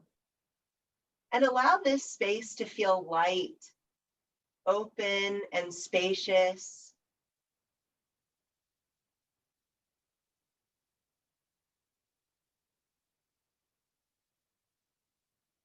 Feel the breath as it just washes in naturally to this space between the front body and the back body.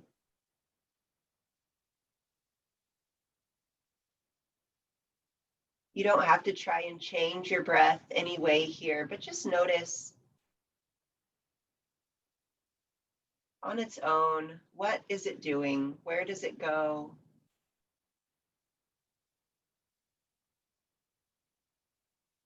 And then maybe even start to imagine the outer edges of the body becoming a little bit blurry and indistinct.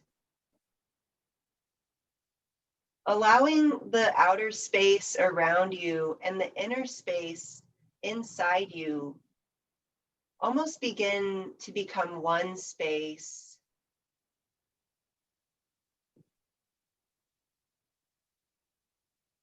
The breath flowing naturally on its own.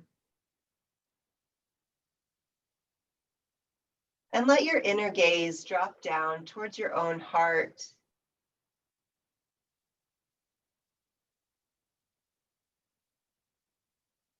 As Satyam told us, it only takes about 2/3, or it only takes about 1/3 of our energy out in the world to be moving around. So imagine that you could keep 2/3 of your awareness inside as we begin to move into our poses.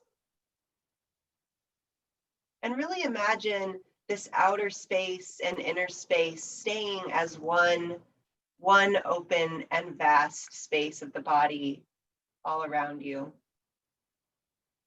Bend the knees, coming to bring the feet to the earth.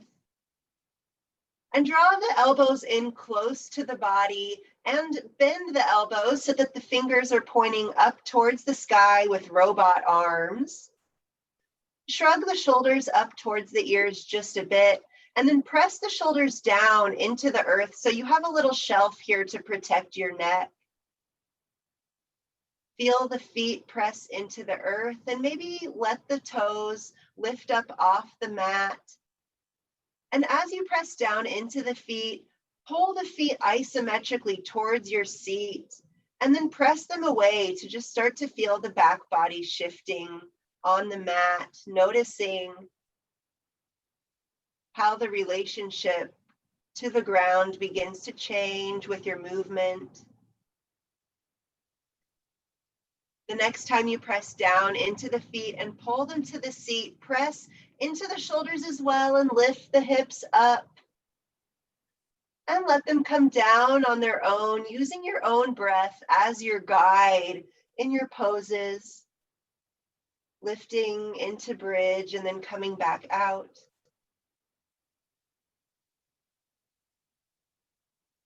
And then as the hips lift, also extend your left leg out, pressing energy out through that left heel, maybe holding in your bridge for a moment.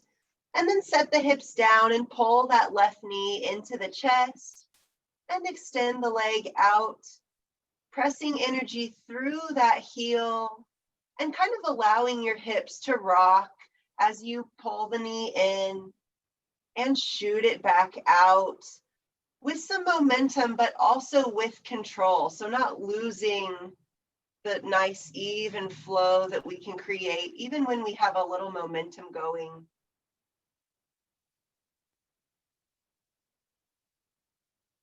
As the knee hugs in and then comes across, bring it to a figure 4 and just find a gentle rocking in the hips from side to side.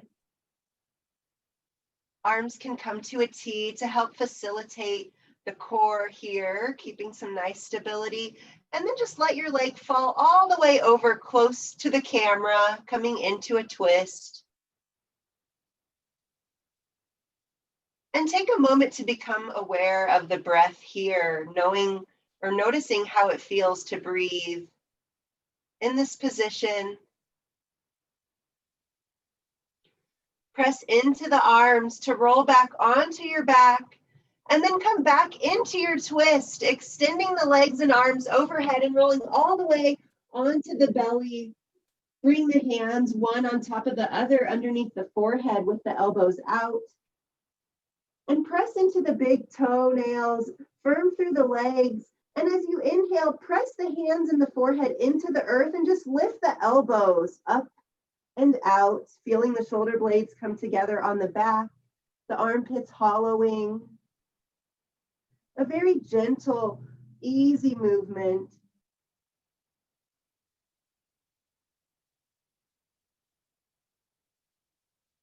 Relax the elbows down and bring the hands under the shoulders and press up with a neutral spine into table position. You can adjust your hands and your legs underneath you so that you come to a nice supported foundation. And then extend your left leg or the leg closest to the camera back behind you with the toes on the earth. Begin to shift forward and back here, noticing how the table changes when your main foundation is just these 3 grounded points as compared to the 4. And even be willing to bend into the elbows a bit and then lengthen back up to help kind of facilitate that engagement in the shoulders that you can then use later on in your poses, connecting to that energy. Begin to shift your weight towards your right side, hand and leg. You can kickstand that right leg and feel the heart just peel open towards the camera into a quarter moon. And find a gentle wave in this top arm, overhead and then back.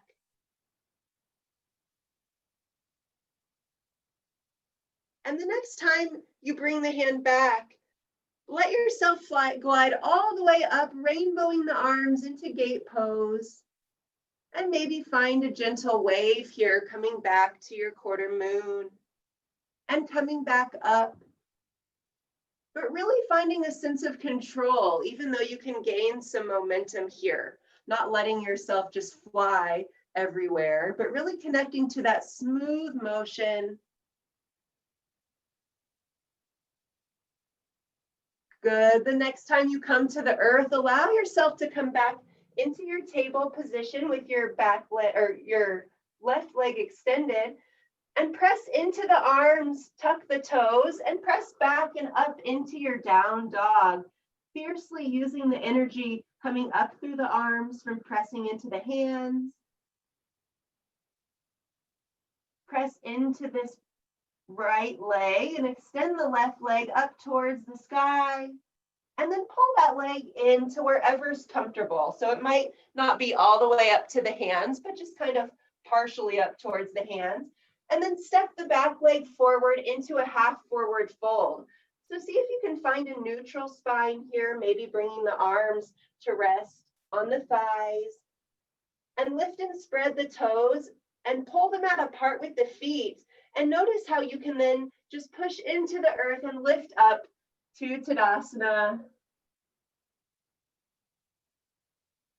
Finding the arms wherever is comfortable for you. Take a moment to soften the gaze and close the eyes. Reconnecting that internal gaze down towards your own heart. An inner drishti, a place to focus your attention. Begin to shift the weight right and left. And then bring the weight all the way into the left foot, the foot closest to the camera, and begin to feel the right foot just lifting up and off the mat and back down. Maybe bringing the arms into this movement, helping you feel a sense of balance, but support, like you're not forcing yourself into any balance, but you're just finding what movement allows yourself to feel grounded and stable in your balance. Maybe coming to rest in any variation of tree pose that feels good. And then send that leg back behind you into high Anjaneyasana, lifting the arms overhead to find a back bend. Notice the relationship to with the feet and the floor here. You might lift and spread the front toes to help really enliven that leg, and let the feet ground you so that you can really lift up in your Anjaneyasana. You can find any gentle movement with the torso here that you like. And feel that front leg begin to extend, the back heel drops as we hinge up and over into pyramid pose. Arms can come back behind you if you like. And then begin to shift your weight into that front foot, coming onto the back toes, into a warrior three. Really allowing yourself to play here with whatever variation of warrior three allows you to feel capable. And then maybe playing with the shift of moving from warrior three back into your tree pose, like a little pendulum, allowing yourself to just kind of shift forward and back with that energy.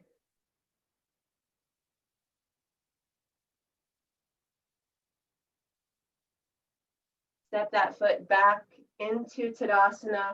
Inhale to sweep the arms up overhead. And then sit back as if you were looking for a chair behind you. You thought there was a high stool for you to sit on, but now you can't really find it. Press down into the feet and pull the mat apart with the feet. Keep sinking. You really thought that chair was there. And then feel the upper body just naturally hinge over the legs and bend all the way down to come to the seat and roll back onto your back.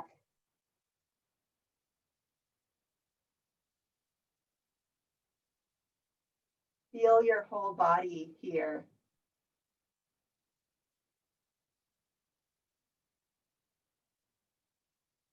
Take a moment to notice if you began externalizing your energy, if you were paying more attention to what your body was doing or what was going on outside of you. And begin to bring your awareness back in towards your own heart.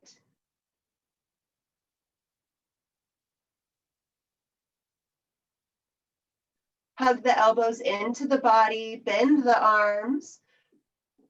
Press into the shoulders and press into the feet, drag the feet towards the seat, and then push the feet away, creating that little shift, rocking, massaging the fascia in the back body, and just helping us gain an awareness of ourselves in space, proprioception.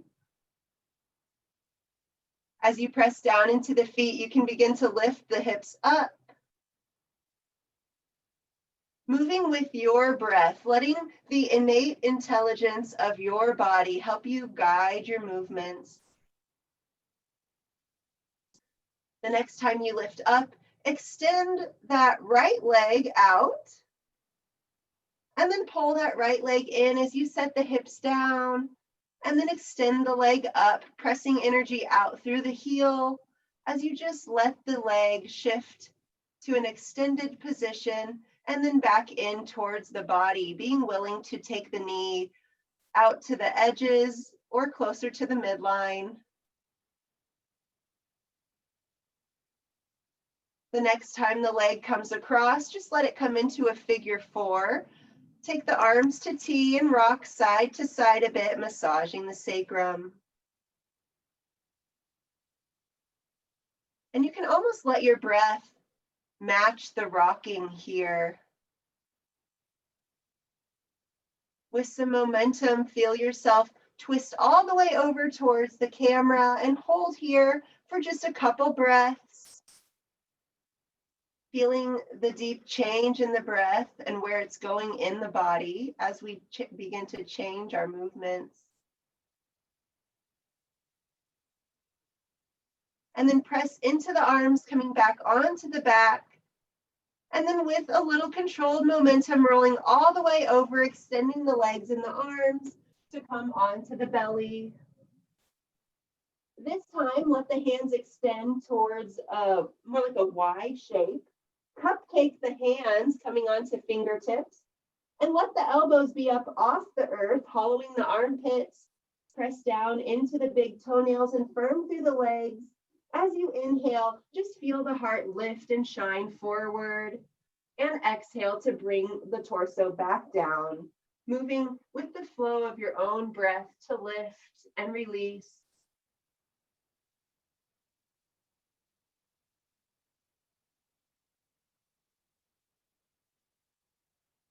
Release back to the earth, bring the hands under the shoulders, and with a neutral spine and some control, press slowly up into your table position. Extending the right leg now, the leg closest to the camera. Finding your wonky table and see if you can maintain your neutral spine. What does it take for you to do that? Maybe some extra pressure through the hands. And just let yourself adjust. Begin to shift your weight into the arm and leg away from the camera and let the heart peel open. Feeling the energy come in through the palm and then just almost allowing it to let you grow nice and tall. Good, you can wave that top arm overhead and then back.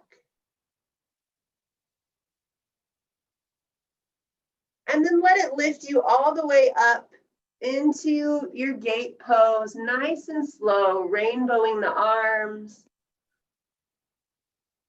Bringing your awareness to every sensation in the body as you move smoothly and consciously.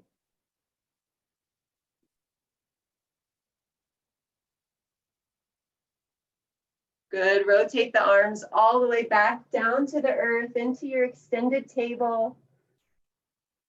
Press into the hands and tuck the toes. Send the hips up and back into your down dog. Press fiercely into the hands and let the shoulders be wide onto the back, finding that energy coming up from the ground and into the body. And step into that back leg to lift the front leg up towards the sky and then pull it through so that you can come into a nice half lift, finding a nice neutral spine. Arms can come to the thighs or wherever's comfortable. Press down into the feet, pulling them out apart with the feet, and let yourself just rise up naturally to Tadasana. Begin shifting the weight right and left.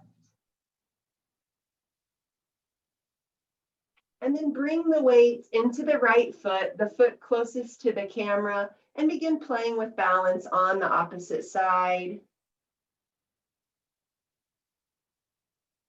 It's okay if you notice that you had better balance on one side than the other. We shouldn't expect that we are symmetrical. So give yourself some grace if this side maybe isn't as successful as the other side was. You can bring your arms into your movement as well. And the next time your energy is going back, just send that leg all the way back into a high lunge, extending the arms up and finding a back bend here. Lift and spread the toes of your front foot, noticing how that enlivens the energy coming in through that leg. And begin to extend through that leg, drop the back heel as you hinge out and over that front leg, bringing the arms back behind you or wherever's comfortable. Shift the weight forward into the standing leg, coming onto the back toes to play in Warrior 3. Finding the variation that makes you feel successful, but also being willing to let yourself fall and to grow from that experience. You can pull the leg through, playing between a variation of tree and Warrior 3, finding that pendulum effect, this gentle swinging, and notice how your grounded foot needs to shift and adjust a bit to help deal with the change in the weight in the body.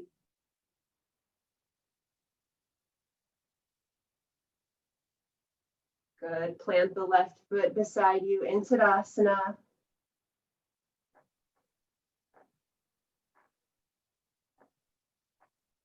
Take a moment to notice your breath here. And bring your attention back inside.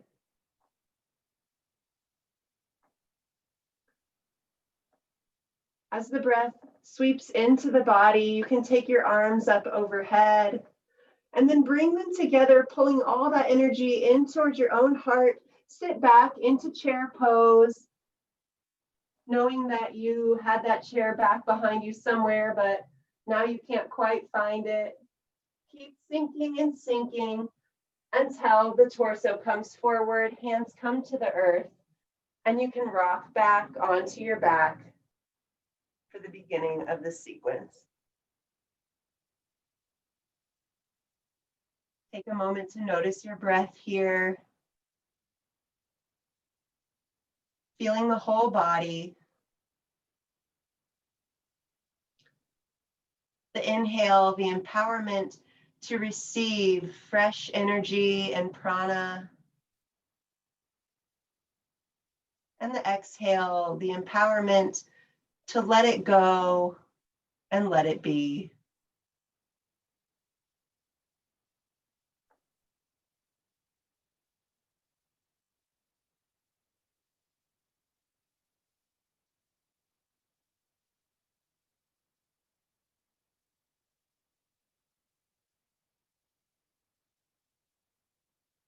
And that was my sequence. Thank you, Kayla. Excellent teaching. That was so fun and wonderful. Mandira is your feedback buddy. Mandira, would you like to share anything? Oh, so fun. It's so hard to be specific because I was like really in it, but I noticed that somehow cosmically, when we started to do the balancing, like the sequence leading up to it was so perfect that by the time we got there, I was like, oh, I know exactly what to think about. And like, I like doing the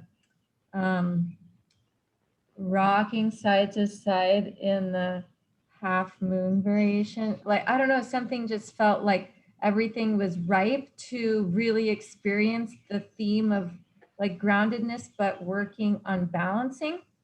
And that was, it just did exactly what your theme was intending to be. There were some cues that I really loved that I'm not remembering. And I think I missed a little bit of a biased comment to Sithara or everybody else earlier, but they were the adjectives or the adverbs that went along with the cue. And maybe I just had that in my head, but those were the ones that really stood out to me. Like, a slow blah, blah, blah, or a smooth blah, blah, blah. Like it just really helped me do the thing that you were describing in the way that you wanted me to do it. So those were my stars. So fun. If I had to create a wish, I think that there were a lot of times when the cueing didn't have an adjective or adverb, like step the foot forward or something like that. And I know that I knew because I was like really there with you that I could kind of feel that this is the shape that I should be trying to aim for. But I thought that probably to somebody new to the experience of feeling, it could be beneficial to guide that a little bit more explicitly is there, but really, really fantastic. I feel I'm at a loss for words because I feel so good. Thank you, Mandira. You're muted, but also I wanted to add that if anyone sent anything in the chat, I can't see it after the breakout rooms. Oh no, we'll get it back to you. Thank you.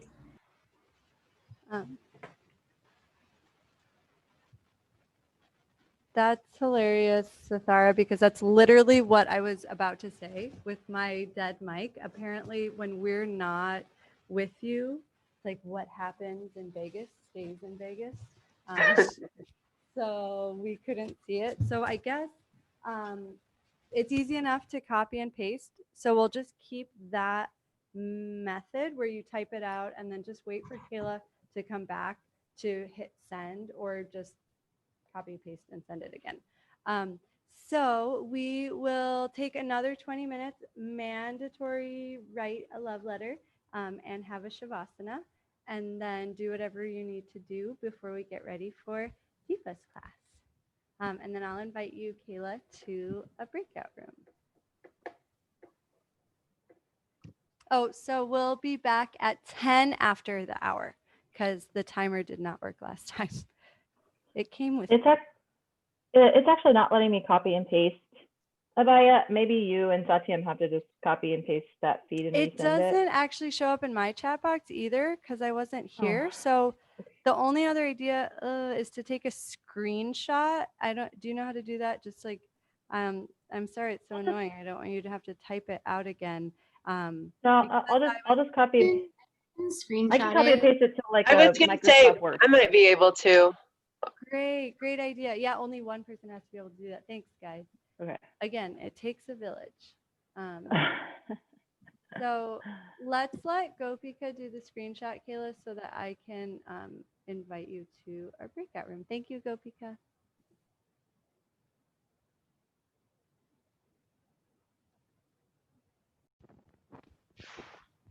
Hello. Hi. How did that feel for you?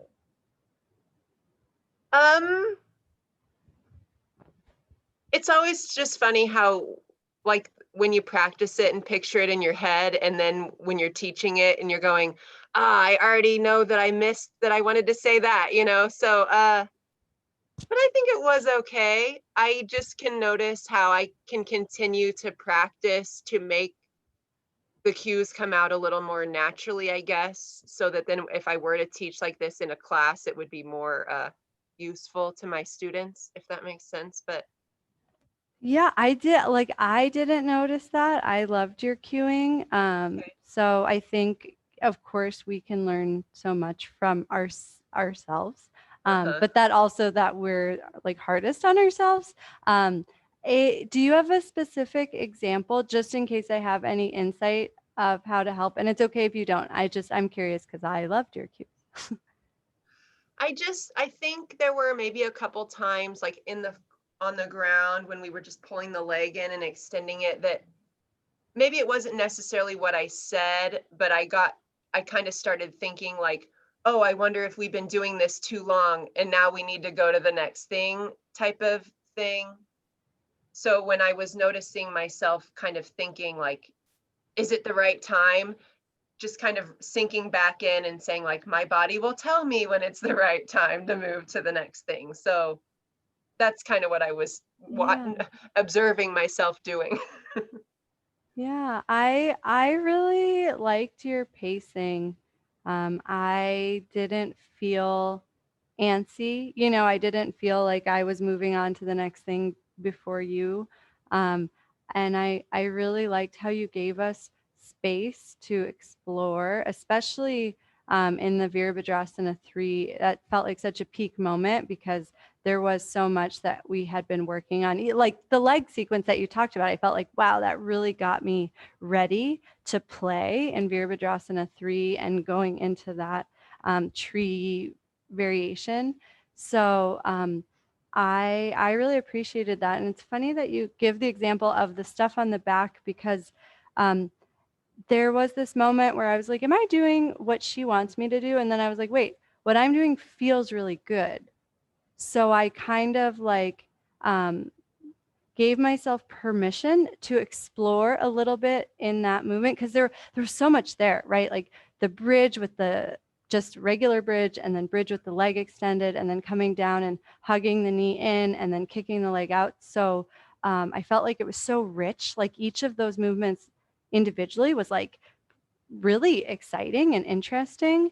And so I feel like it's funny, like we could have even had a little more space, maybe in your warm-up round, you do it already, to let us like play there because I just felt like that sequence was so like all of your sequences are so rich where I'm like, you must have like a diverse background in movement or something because I just feel like everything that you teach, I'm like, this is so great, or I've never done it this way, or this is so interesting. So I think because your movements are particularly like exciting to explore, I personally felt like I would have been happy with even more time. Not that I needed it, but just because, you know, it wasn't like the same old thing. It was like, whoa, I've never done that before. Like that feels really cool.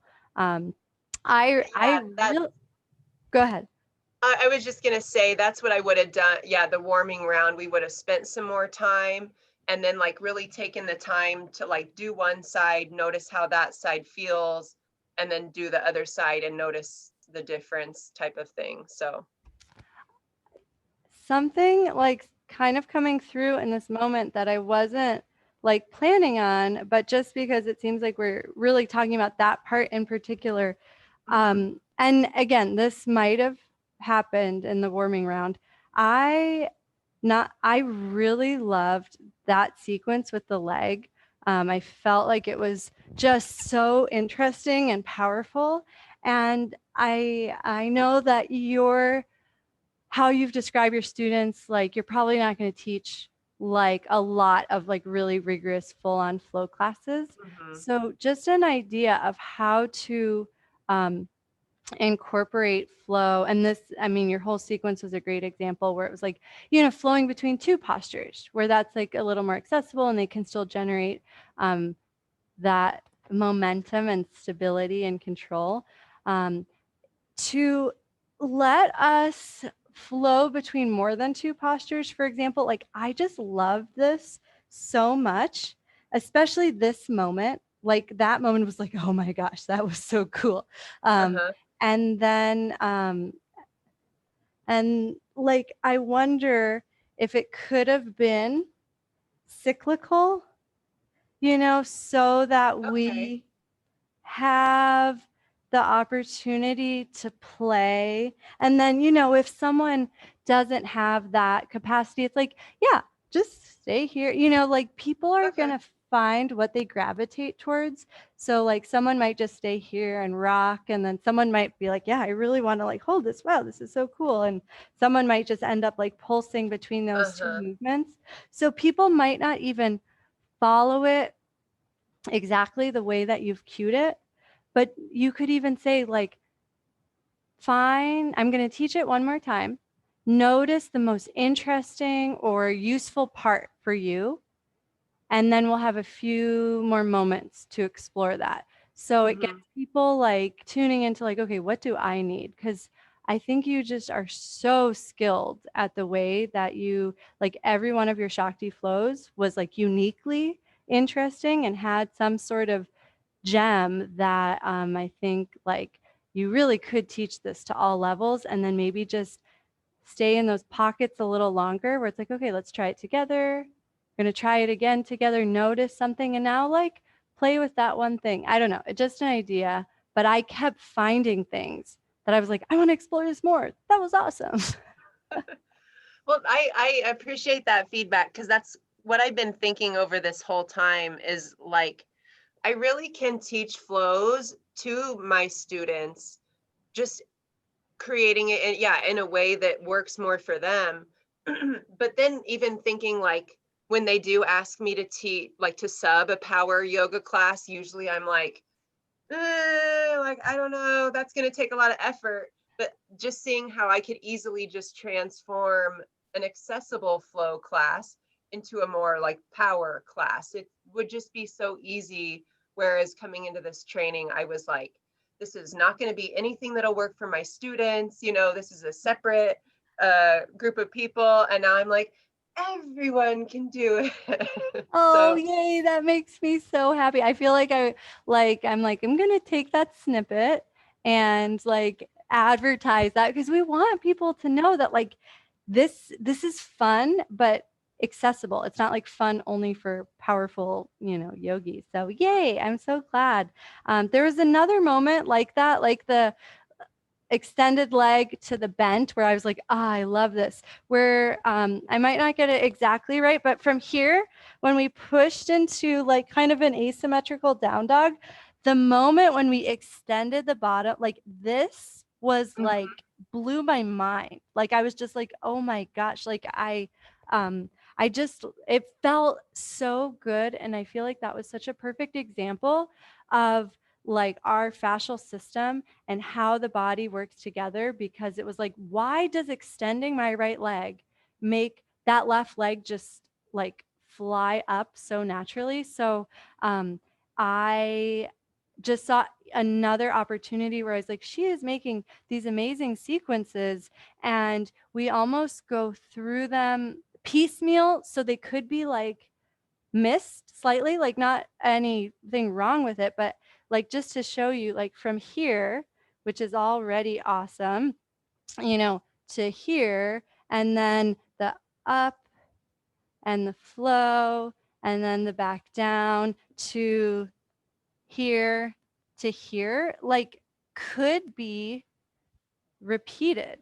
Or that was a lot of moving parts. So maybe yours is slightly simplified. I'm kind of biased because I just want that leg moment to happen again and again. But I don't know. I just want you to feel really empowered by how exciting each of your sequences was. well, and I was just noticing as you were talking about that stuff, it's almost like when I would get into a pose and then let us play there, but the points you're talking about are almost like playing in the transition between a little bit more. So I'm gonna store that somewhere and it'll come through later. Yeah. And I loved the way that you had us play in poses. I think that might have been what like kindled that curiosity. And so the way you did it was perfect. And I'm just seeing like opportunities for more exploration. Um, so I'm going to look at my notes, because that was all stuff that I wasn't even like planning on talking about, but it's, I'm sure, better than anything I wrote down. Let me just adjust the camera. Okay. So I really loved your beginning centering and visualization, and especially like the acknowledging the space that we were in uniquely, like just sort of like gathering us up as a whole and giving us that opportunity to assess and like release was just so powerful.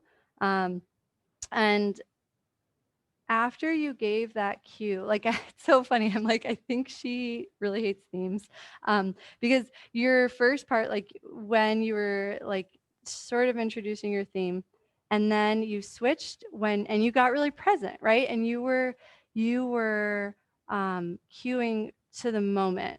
And I literally heard like your cueing voice change and like soften. And so it just, I feel like if teaching with a theme isn't working for you yet, um, don't feel like you have to, because when you're just present, I've seen it, like you're just in such an awesome space that I don't want you to be distracted by this idea of having to bring in a theme. The seed is planted, and I think it may like emerge in, you know, when you want to juggle something more. But it's like your teaching is so rich that it didn't feel lacking to me, like that, like we didn't hear a lot about the theme throughout the class. I was just like, each thing she's teaching is really rich. So I just want you to offload yourself until you feel excited about that idea. Yeah, and I think even like in other trainings, Ramani has talked some about like kind of have that theme maybe for yourself, but like not even feeling like you have to announce it to anyone or say like, this is the purpose of this class, but just like teaching from that space. So then like it should just be apparent in the class without having to like announce it or make it real specific maybe. So Yeah, I love that. I think she's like spot on, because I almost started to hear this other theme emerge that was so powerful. This idea of working with momentum and controlling it. That was just, I was like, that is exactly what these flow sequences are. It's like we're trying to generate momentum through our flow, but like have complete control. And it was, I'm like actually going to say that to the whole class, because the 2 times you cued that, or maybe it was more, but I noticed it 2 times, and it just helped me like drop into that space that's so hard to articulate. So that was really cool. And I was like, oh, that's sort of like a theme, you know, that just happens when you're in a receptive space well, and teaching. it's just funny how that like lines up exactly, because I feel like just in my personality, when I think of like the idea of surrender, it's kind of like this like, I can do whatever I want, you know, there's no limits, like there's no rules. So, and that's what I'm always told, like, still be conscious in that surrendered space. So you're not just, and I guess I even brought that up unconsciously earlier in the training. But so like having that surrendered momentum and movement, but doing it in a conscious, controlled way. Like having momentum doesn't mean, well, I guess it's what Amber said, like the way that you deliver it. So Yeah, that's really awesome. And I love that it lines up with something so like instrumental to like our meditation practice, you know, and that's like what a good theme, whether you express it or not, does. It's like takes us beyond just like the physical pattern into something more important and energetic. Um, okay. Oh, this is like really small, but I loved exploring between Virabhadrasana 3 and the what however we wanted to do tree. And I found my grounded leg getting quite warm in a good way. And I just there were a couple opportunities I saw just to have something really satisfying, either after the chair pose when we were in the forward fold. So for the right leg, you know, just bending the left knee and having like a little bit of a twist to get into the outside of the right leg. Or you had it naturally in the beginning of the next sequence when we end up in our figure 4. So I just want to make sure that after the last side, and you're not necessarily going into another vinyasa that gets into the figure 4, that hip would get something. So and I anyway. even when we did our fast flows, I remember thinking like, oh, I need another twist at the end. So I had even thought like maybe then in the next variation or the more advanced vinyasas, we would add like a twisted tree or even something like that to help maybe tie that all in. But yeah, I appreciate that feedback. Awesome. Yeah, and it felt good, and I like when I feel that warmth, so it's almost like this exciting opportunity to be like, "Wow, I earned this," and now I can really, like, let some of that tension melt and, like, however you wanna do that. So you're right, this is just the primary, so you've got lots of space to do that. Um, Final thing, and then it's actually time to meet the group, but it's okay if you need to take a break. On the first side, when we came into the three-legged table, and then we came up into Parigasana, and then we came down, you had to re-cue the three-legged table. You're like, oh, return to table with that back left leg outstretched. And then I just want to acknowledge what you did, which was so cool. On the second side, you named it. You were like, okay, so we're back in our wonky table. And then we came up and we were in Parigasana, and then we came down. You're like, okay, and return to that extended table. So it's nice to name the thing so that you're offloaded, and you did it, but I just like wanted to be like, that was great. So you could save your breath. You didn't have to say which leg was back or anything, because it was like we knew that pose. So that was really cool to see, even within just 2 vinyasas, like you doing that and it feeling really smooth. Thank you so much. Yeah, thank you. I'm so excited to like finally know you. I'm like, oh, great. I know. That's what I keep telling Amber. Like, we never get to see what any of the other teachers are like. This is so cool. So I'm like loving it. I totally Yay. love it. So Oh, me too. It's been so fun. Thanks for all of your hard work and effort and like opening up. I know there was like uncomfortable stuff, and it was just like you're always like, okay, whew, here we go. So you just made it really fun. well, thank you, and all the effort that you and Satyam have put into doing these trainings. I know that it's not easy. So thank you for all the work you guys are doing to help the rest of us grow as well. Oh, thanks. I'm grateful. It's my favorite. I know the feeling. I know that feeling. So if you need to take a break, no worries. You can just jump in to Deepa's class whenever you're ready. Okay, perfect. Thank you. Yeah, see ya.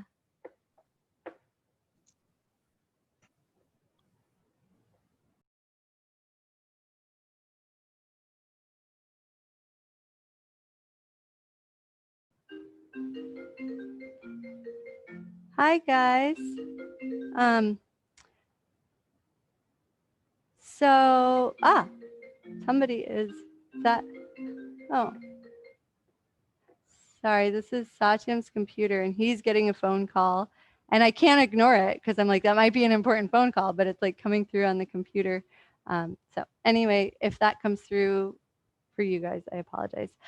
One thing I want to mention that Kayla and I were talking about, that you all got to experience, but I feel like she did just so artfully, and I want everyone to be able to like absorb it. She talked a lot about using momentum, but having control through that momentum. And I feel like that just perfectly encapsulates, like when we were talking about moving smoothly and the flow sequence, that's really what we're going for, right? We're trying to generate a momentum, because when a sequence is fluid, one thing flows to the next. There really is a momentum, but it can get kind of like, whoa. And so it's like finding control through that momentum wanting to express itself is like really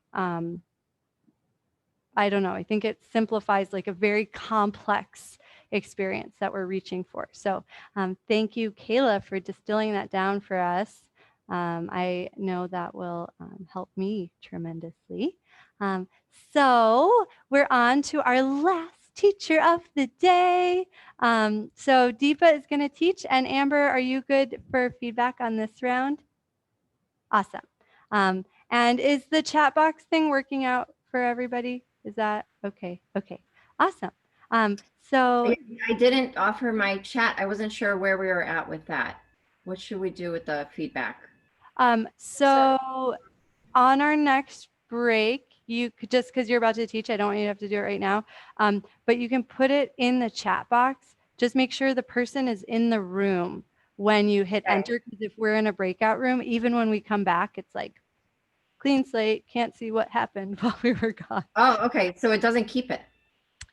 Yeah, I'm sorry. I guess an alternative is we could all email each other. That just seemed kind of complicated. So I think chat box and then just make sure the person got it. I was going to say, I can still see everything that people had said about Sitharas, but I can't see anything except for the one that Sithara just sent after I rejoined. So I think if you like sent them all now, I'd be able to still see them. So yeah, just wait and send them when the person's actually in the group and they Back. can see it. Good thinking. You can't see mine, Kayla, because I sent it once you guys were in, and it says it's a Google Drive file that says love letter to Kayla. And I No. see it. Wow, that is so I weird. can't see it. I can only see Sithara's. I'll send it again. Thank you guys for hanging in there. I know it's really annoying, and I appreciate it because you have so much to share. I want everybody to be able to benefit. Okay, Deepa, will you tell us your theme and then what part of class you are choosing to teach? Yes. Okay.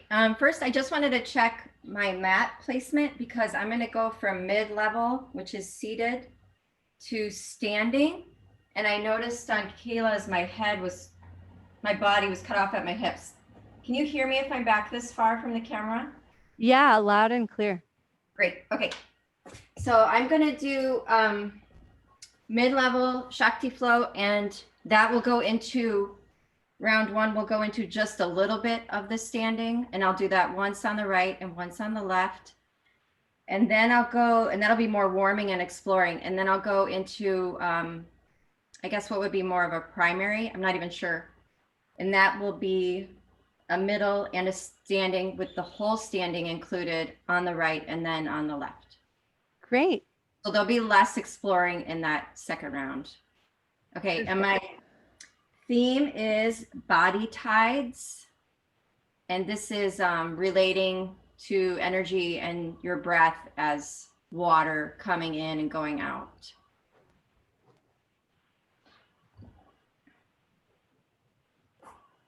Okay, and I just want to check the leg so we're all on the same page. If I'm in Janu Shirsasana, do you guys have your left leg out? Yes. If you match me. Oh, that looks different, Abaya, actually. I think my screen is on mirroring, but it looks good to me when I look at you. Okay, I'll look at Mandira because that's gonna throw me off. And that reminds me to pin you, and sorry for the confusion. Okay, that's okay. Thank you. If anyone else wants to pin her. So I'll cue this as left leg extended out in Janu Shirsasana. Perfect. Okay. All right, so go ahead and close your eyes.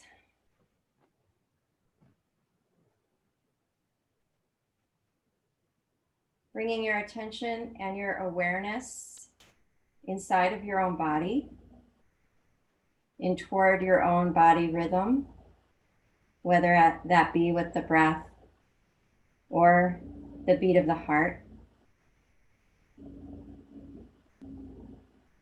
And just noticing that natural rise and fall.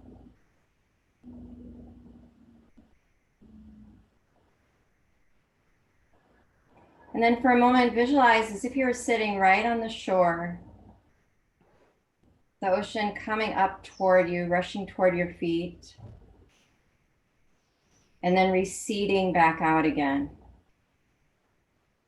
And just observe that.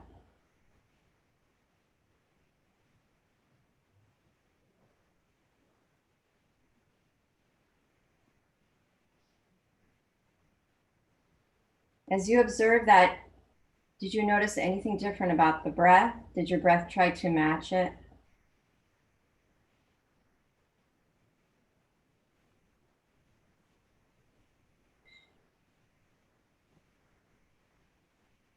Feel the energy of the ocean as it pushes toward you and then pulls away.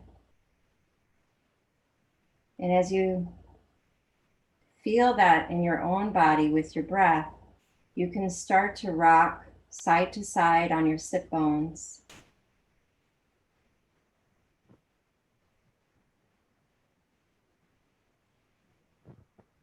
Following your own body rhythm now. Rocking your hips gently so that your torso leans just slightly toward the front leg. Almost experiencing that as water sloshing back and forth inside the body as you rock.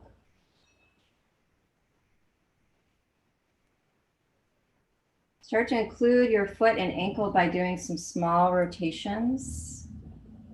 Feeling that sensation of rubbing the heel against the mat and loosening the ankle.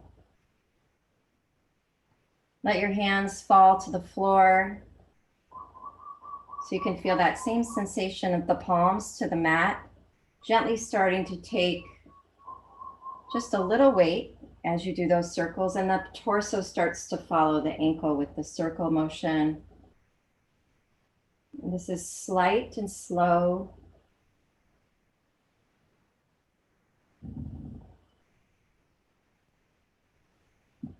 And if you start to notice the knee wanting to bend, you can add that in with a little more flexion there. And once you start bending the knee, of course, you'll notice that the femur is actually rotating in the hip socket. And as that's happening, if your torso wants to fall a little closer to the leg or make a little bit more of a bigger circle, you can allow that to happen as if the tide was coming in and the surge of water was coming toward you.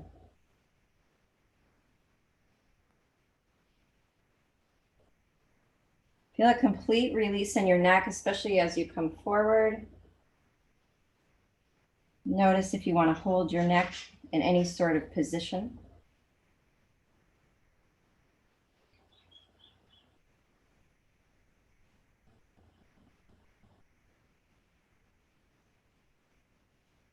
And then we're going to go around with the torso one last time and then allow our head to lead us over the opposite right leg into a very gentle twist over that bent knee. And then swing your arms and twist to the other side over the straight leg. Just feeling that a couple times back and forth, natural, easy twist. The next time you go over the straight leg, just gently lean into that left hand, which is placed outside of the leg. And then come back into the twist over the right knee. This time as you fall onto your left hand, lift the right glute just a little bit by pressing into the right foot. And releasing the torso over the bent knee. Now you'll take a little more weight into that left hand. As your hips come up, you can gently raise the right arm for a mini side plank. And let's do it one more time. Release over the knee. Using your momentum, press down into the left hand and come into that side plank, taking a moment here to enjoy as if the sun was beating right on the chest.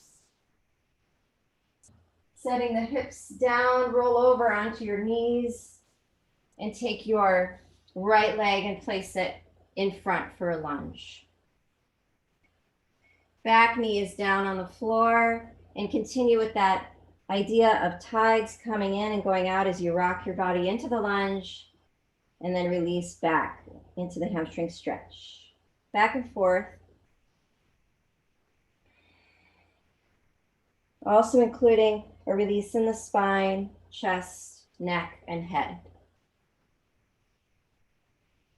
This time as you lunge, pressing down into the front foot, inhale, camel arms and chest up. Opening the chest here at the top. Exhale as you C-curl the spine, pushing the floor away with that front foot and drawing your forearms together in a C-curve with the back. Inhale, open, again, pressing into the lunge. Exhale with the camel arms and twist toward the front leg.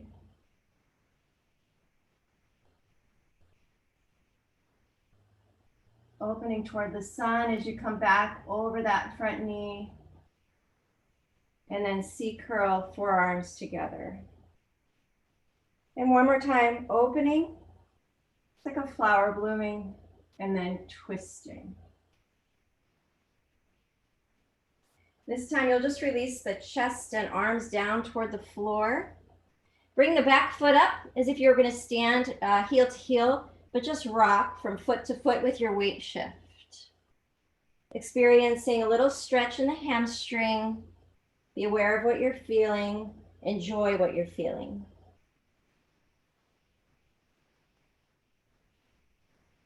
Gradually find a stable position for the feet so that you can balance as you lift your torso up and place your hands on your hips. And then experiment with pulsing the front leg, bending and straightening.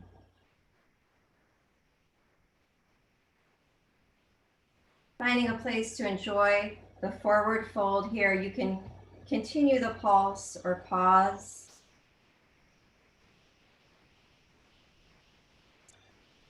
Now almost that same sensation, but this time you'll just drop the opposite hip toward the front leg in a little twist.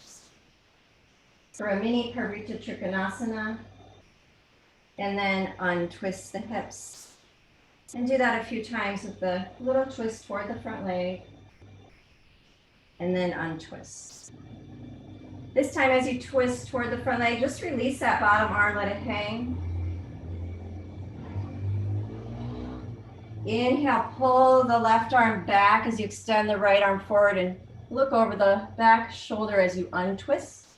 And we'll go in and out of this motion. Twist toward the front leg. You're welcome to keep that front leg bent if that feels better. And then untwist away from the leg, looking back. Notice any activation or not in the abdominals. What feels supported and supportive for you here in the muscle groups. We'll do that one more time, opening and closing. Enjoying your revolved Trikonasana here. You can add a lengthening of the right arm up toward the sky, or you can bend it behind your back. Reaching your left fingertips toward the earth as if you were rooting through that hand energetically toward the earth.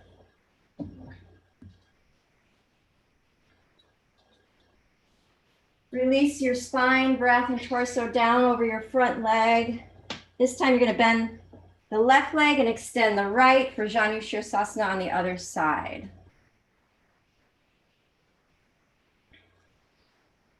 So now we have the right leg extended. We'll observe here in this position, reconnecting with the tides flowing in, receding out, and start to rotate that ankle.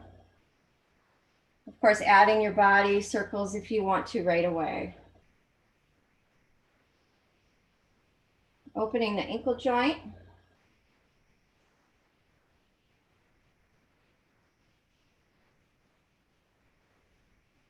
Feel the release in the spine, neck, and head again.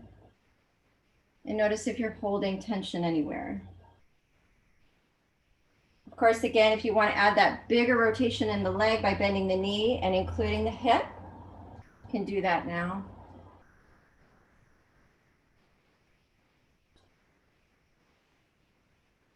Taking a little weight into the hands as you move around.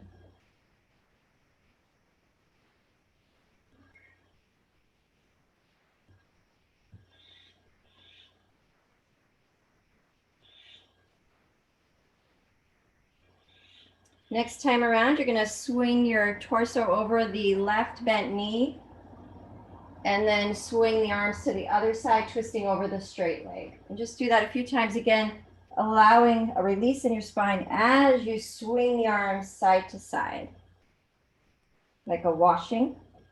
Start to lean over onto the right hand, which is outside your right hip on the floor, to prep you for taking some weight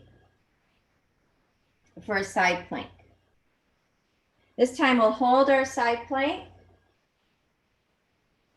And then let's release. One more twist and we'll hold our side plank just a little longer. Really open the chest, open the top hand. Feel the sun rays there on the heart chakra. Set the hips down, roll over onto your legs. for a table and step left foot forward into a lunge this time. Right knee is back.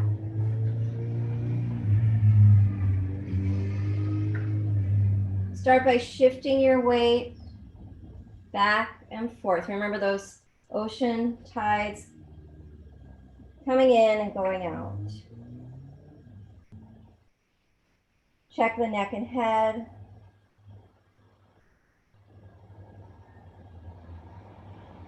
Drawing your arms up into a camel position as you lunge forward into the front leg. Open the chest, lift your heart up. And then C-curl the spine as you draw your forearms together and push the floor away with that bottom foot. Opening again as you lunge into the front leg and add your twist toward the front knee. And then open again, chest up, arms open.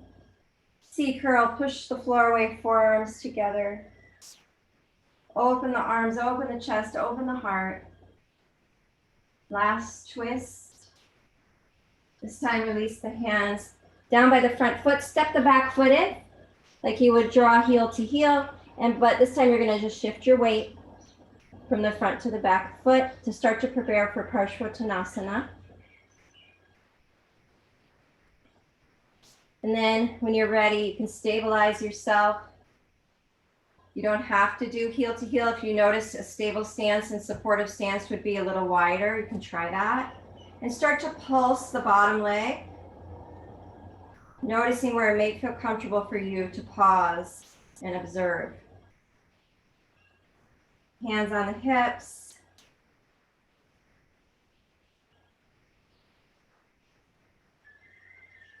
Taking a moment here to root down through the feet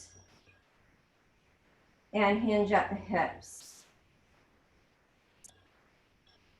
And then just dropping and twisting toward the front leg through your hips and then untwisting. So just that micro movement, twisting toward the front leg and then opening. We'll do that one more time. And we'll just drop the right arm down, let it hang. And then inhale, open your twist, drawing the right arm back, extending the left arm out. And exhale, and if you need to bend that front knee a little bit to help make it more comfortable for Parvrita Trikonasana, you can try that. Inhale, open the twist. Release into the twist as you release the arms. And we'll do that one more time.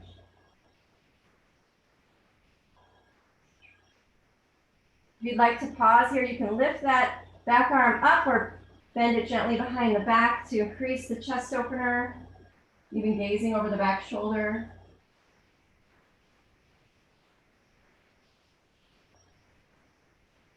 And then release your spine, shoulder and arm, neck and head, down toward the front leg. And we'll come back to the first side. So right knee bends, left leg extends out, Janu Shirsasana for round 2. This time we won't be doing quite as much exploring, or we'll just shift it a little bit.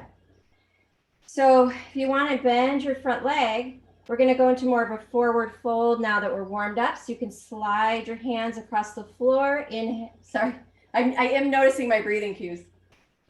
And I'm stopping them as I notice them. And then revolve. And then spine extends over the front leg. And then twist over the bent knee. Okay, last time we're just gonna pause here, enjoy the opening of the back of the leg. And you can add a rocking motion if you need to.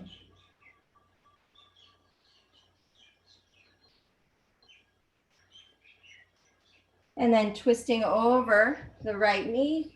Do a little bit more of an extension here now up through the chest. This time as you come up into your side plank, swing your arms around, plant your back hand, and we'll come right up into shining the sun, the heart toward the sun. Raise the right arm. And you can come down onto your legs and flip into table, or you can hop the back leg over. So right leg is in front for the lunge. This time we're going to come right into our mini lunge on the floor. Inhale, arms come up to camel. Twist. Relax the spine down, step into Parshvottanasana and rock back and forth. Planting the feet, hands come up toward the hips. Release the left arm down and the right arm up as you expand your arms, chest and arms. And then opening into that bow and arrow as you look back over your back shoulder. And last time we'll twist. Big arms, big chest, big heart. And now we'll add on. Windmill the right arm, left arm up. Back leg comes forward into revolved Shiva. And bend the bottom knee and just a bounce here, feel buoyant. If you want to add some strengthening, you can try to straighten both legs. You may need to lower the top leg as you do that. And then bend, arms and legs. Extend. Now as you bend, we'll hold that and enjoy the balance. And then stepping down on the front foot. So left foot steps down. Right leg swings back for Virabhadrasana 3. Arms come out to T. And waving the arms toward the earth and away like eagle arms, like you're flying over a beautiful landscape. You can bend the standing leg. Push down into the earth as the arms float naturally up.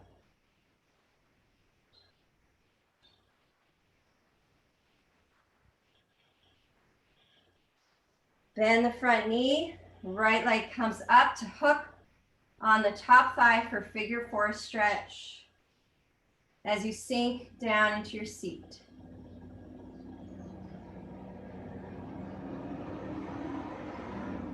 Right foot plants next to the left as you fold over and release your spine in Uttanasana, dropping the neck and head. And bending the left leg to sit down into Janu Shirsasana with the right leg extended to finish on the other side last time. Slide your hands down across the mat, bringing them up, and then twist over the bent knee. Hands release down to slide. You can do that with the bent knee. And then twist over the bent knee. Try to release a little bit more of your spine, neck, and head this time. And then folding deeper over the front leg, you can rock and enjoy the back of the leg stretch.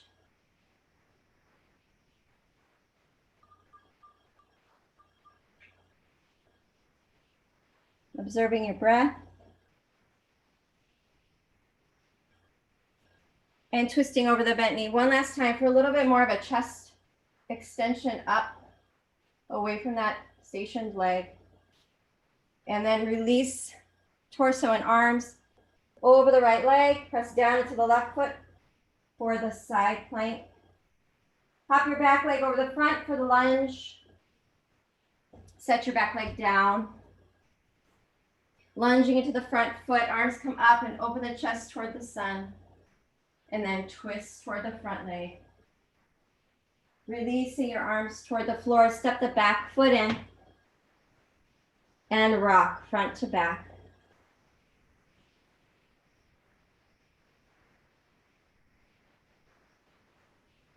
Plant your feet so that you feel supported and ready to balance as you bring your hands to your hips.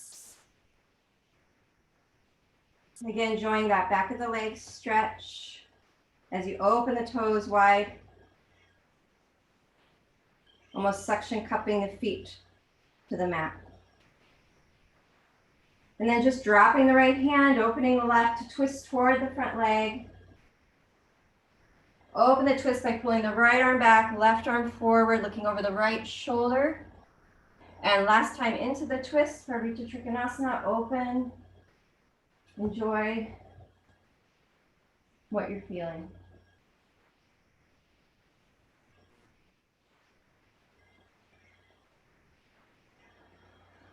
Inhale, the right arm windmills up. The back leg comes forward for Revolved Nataraj Asana.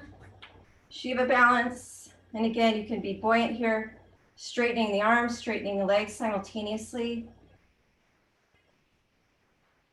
Or maybe you just want to bend and straighten that bottom leg. Enjoy the balance. You can even put your first finger and thumb together and try to look straight ahead. Feel what needs to work as you even bring the eyes up. And then stepping down on the front leg, swing the arms back for Virabhadrasana 3. Left leg swings back. Arms out to T. And we'll fly like an eagle. You can visualize the ocean underneath you that you were just sitting in front of with the tides coming in and going out at your feet.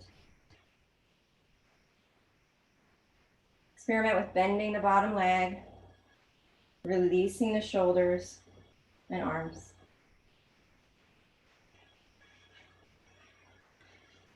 And then if you're soaring and you didn't need to pump the wings anymore, enjoying the balance and the view. Bringing your back leg forward to figure four stretch with the left ankle on the right thigh. Taking a moment to send your gratitude up to that higher place inside of yourself that you know you are.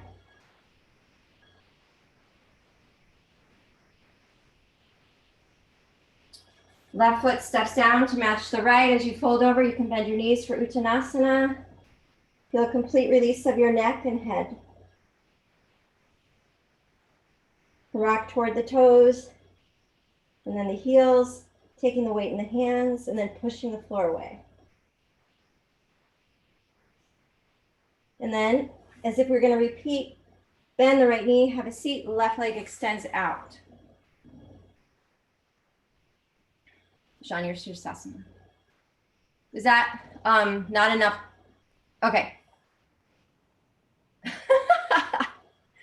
That was perfect. I did catch all my breathing cues. That was awesome.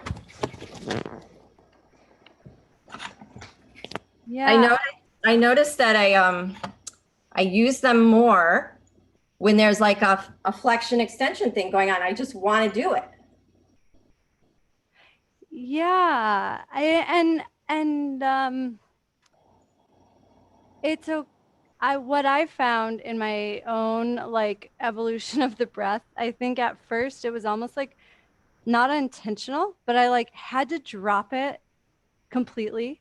Yeah. Like, because every time I wanted to cue it, I would go into something patterned. And then it was sort of like I could allow it to reemerge in a new way. Not that I'm recommending that anyone stops giving breath cues, but that's just what I felt. Yeah. In the beginning of our training, I was like, for some reason, I don't want to cue the breath at all. Like I actually felt that fall away. Like I don't even want to cue the breath. It was just gone. It was like weird. I think, you know, especially if you really enjoy moving with the breath and you feel like you can do that in a way that isn't controlling, because it's hard, right? Like if we're moving with the breath sometimes, like without even trying to, like we start to control the breath because like, this feels really good. So we take like this deep dramatic inhale, you know? So I might like encourage you to almost try to have like a witness state of like I'm breathing and I'm moving and see like what happens. And then it'll evolve, it'll change, and the way you cue it will change. And then it might be like before you have us move in this way, it might be like, okay, you know, as you come into Anjaneyasana, observe a natural breath flow, and then allow that breath to start to generate movement as you open up and close. So it's like people can move with the breath. We're just trying to not tell them like how long the breath should be. So the like inhale this, exhale this, like imposes something. But I mean, we want them to breathe, you know? So like it's not going to be perfect, and you'll try some things. And I think just noticing and being like, oh, there it is like a huge, huge, huge step. And then maybe, you know, you cue it a little bit in the way that you're used to, and then you cue it a little bit experimentally until you find like, oh, that really that felt good, or I got good feedback, or whatever. Right. Yeah, and maybe write down the good ideas, because I think at first it will be hard to remember. But I think like your opening where you really had us sink into the breath for a long time in a really natural way, it's like that's awesome. You know, it's like that's almost like foolproof, is like get people connecting in a natural way. And then throughout the sequence, be it in a pause or something strenuous, like when we were holding Virabhadrasana 3. You know, you even cued like, oh, now you're observing that ocean. It could be like, okay, so now try to observe the ebbing and flowing of that ocean from this aerial perspective, you know? So maybe at first it's like in the pauses, because then there won't be that impulse to like over cue, and then it can start to like overflow into. Okay. Does that? Yeah, yeah, yeah, like that. We're Yeah. all figuring it out. Yeah. So thank you. That was really, really, really fun and amazing. Amber, would you like to share your feedback for Deepa before we split?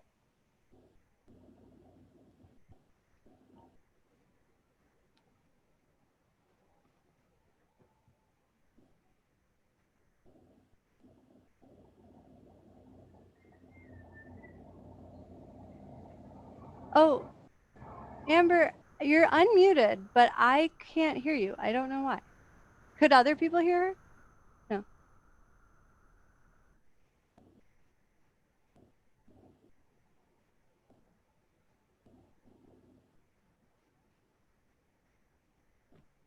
No.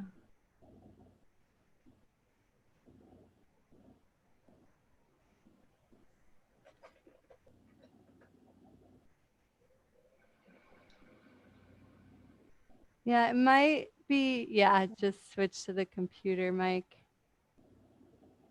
Can you hear me now? Yeah. Okay. I had to reset my mic earlier, and so sometimes when it does that, there's like a delay. And if I haven't talked during that delay when it's all coming back online, it will just mute this for me, and then I can't like unmute it without resetting it, turning it off and back on again. Okay. I'll just echo what Abaya was saying about the like the nature cues and how you kept coming back to that. And I think that's such a beautiful thing to do for your students, because everybody can connect to the natural world. I mean, I know you like, particularly you guys are in like this really beautiful place, but I mean, like the eagle and the view from above, like anybody anywhere, right, can kind of connect to those things, and they can connect to water. It's such a real, palpable thing. So it's just and you kept coming back to it, so that was really nice. I loved your progressions, because some of them were like really big, but most of them were like incremental. And so it really set you up nicely for some poses that for me like actually were pretty intimidating. And when we had just even done the first part of your practice on like some of the other practice teachings, I was like, when she said you're going to give her feedback, I thought, oh, I already know that Deepa's body can do some things that my body can't do. So I was like, all right, I'm going to have to just like really stay objective here. But you did do a good job of just kind of making it really minute in the progressions too, and then including when you gave that option, like in Warrior 3, to keep moving or to hold for stillness, and letting the student decide for themselves, like, what do I need right now? Like maybe I just need stillness now instead of that movement. And then I loved your Paririta Trikonasana thing. Okay. That was one of those incremental progressions on round 1, and then it was even deeper, like just naturally in round 2. But I loved the whole setup of that. It was so great. I think if I had a wish, it would just be for people like me who live in a tight body, despite being a yoga teacher, just live in a very tight body, and or for beginners, just more permission in that Janu Shirshasana to like, I had to look at you. So when you're a beginner in particular, and you have to use visual aid to rely a lot, like, wait, what am I doing? And then when you see that like your joint segments can stay fixed and still do that nice flowy movement, then I think, oh, I can't like let my opposite hip come up.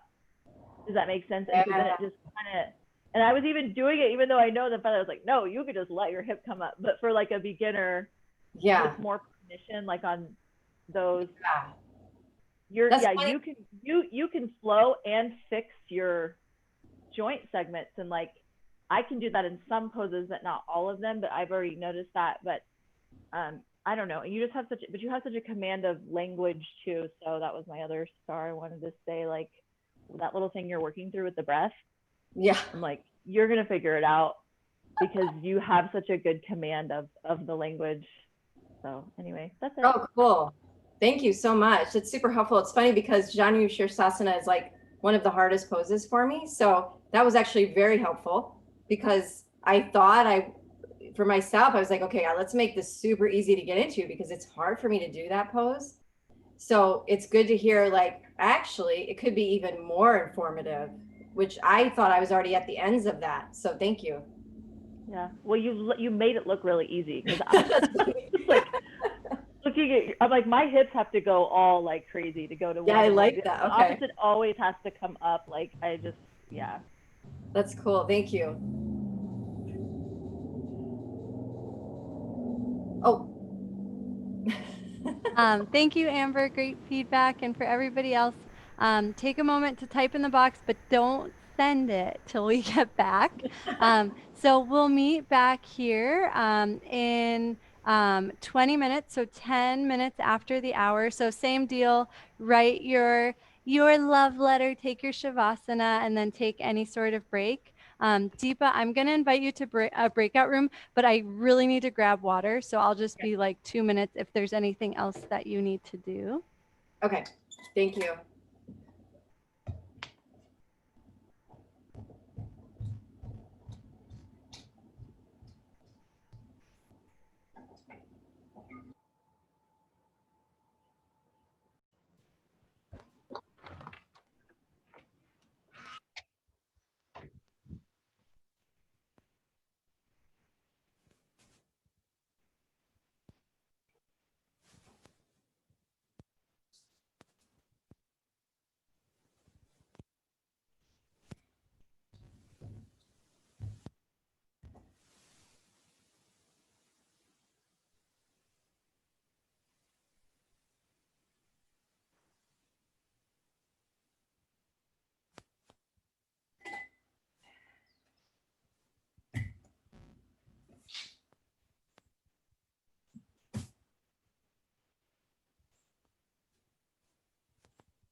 Hi, how did that feel?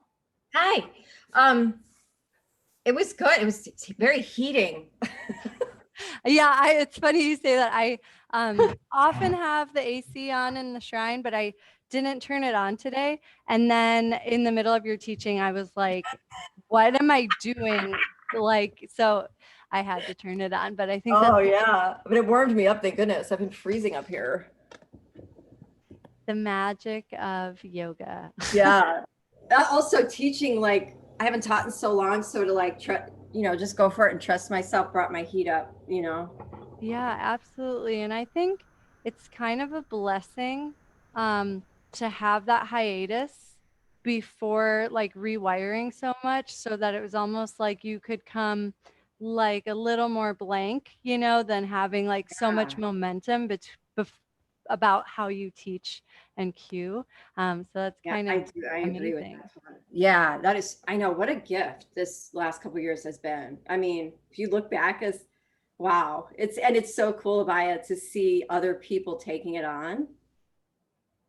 It's like it blows my mind. Like we've done a lot of trainings in this new way, like because once it's like you can't feel like the pramatas. It's like once you go to the next level, like you would be doing harm to cue, in the way that you already know it's not like serving people. Yeah. So like almost everyone has just taken to it like Mm, so naturally. Like I am so amazed by all these teachers who are like about to be 500-hour teachers, and like I didn't hear like any alignment cues in like any of the that's teaching. amazing. Like I it think just that, yeah, I mean, honestly, the timing of this is just like impeccable. It was just time for this new information to come through.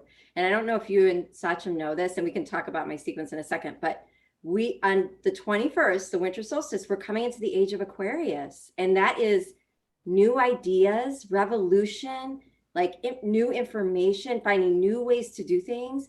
Like, I'm getting tingly. Like it's, as soon as you started talking about that, my crown chakra just was like, whoa. I felt that too. I felt it was like a whole body, like, woo. Yeah, it's like coming down like my shishim. Cool. Yeah, I guess it's we're so ready cool. for it. Yes. And Jupiter and Saturn are going to be the closest they've been since 1623. And you're going to be able to see it in the sky. And it's going to stay that way until 2059. We'll be able, they're going to almost touch. And Jupiter is expansion and Saturn is like earthly life. So it's like literally expanding our earthly life. It's huge. It's so cool. Wow. Yeah. Yeah, it's cool because this, like, everyone has like always been like, this is awesome, I love it. But this training, it was like we didn't even ever have to discuss like Yeah. letting go of anything. It just people Yeah. were like, oh, okay. Like, Yeah. so I it think makes sense timing wise that it's like people are just really ripe for, Eddie, yeah. wow, Yeah. that's so amazing. Yeah, it's I'm really, really, really grateful. I can't imagine not doing what we've been doing for the Yeah, past 2 I years. know it. I know it like was such a prep. We were really lended this to bring ourselves into this next stage. I was such an amazing gift. It was like a boon. It was like a Yeah, boon. yeah. Yeah. Ha. It's really good timing because it's hard for people to find us online like for 200-hour trainings, and so like no one is signing up for our 200-hour trainings, but we are getting like a little, not like overwhelming, but more interest in our 300-hour trainings. I Huh. think it's something that fewer teachers offer, you know, so it's just like now that people can train online with infinite people, it's a little easier for us to stand out for 300-hour versus Ooh, 200-hour. I And like that. before the shift, I Yes. didn't feel like a 300-hour teacher. You know, like I taught the trainings. This probably shouldn't be recorded, but that's okay.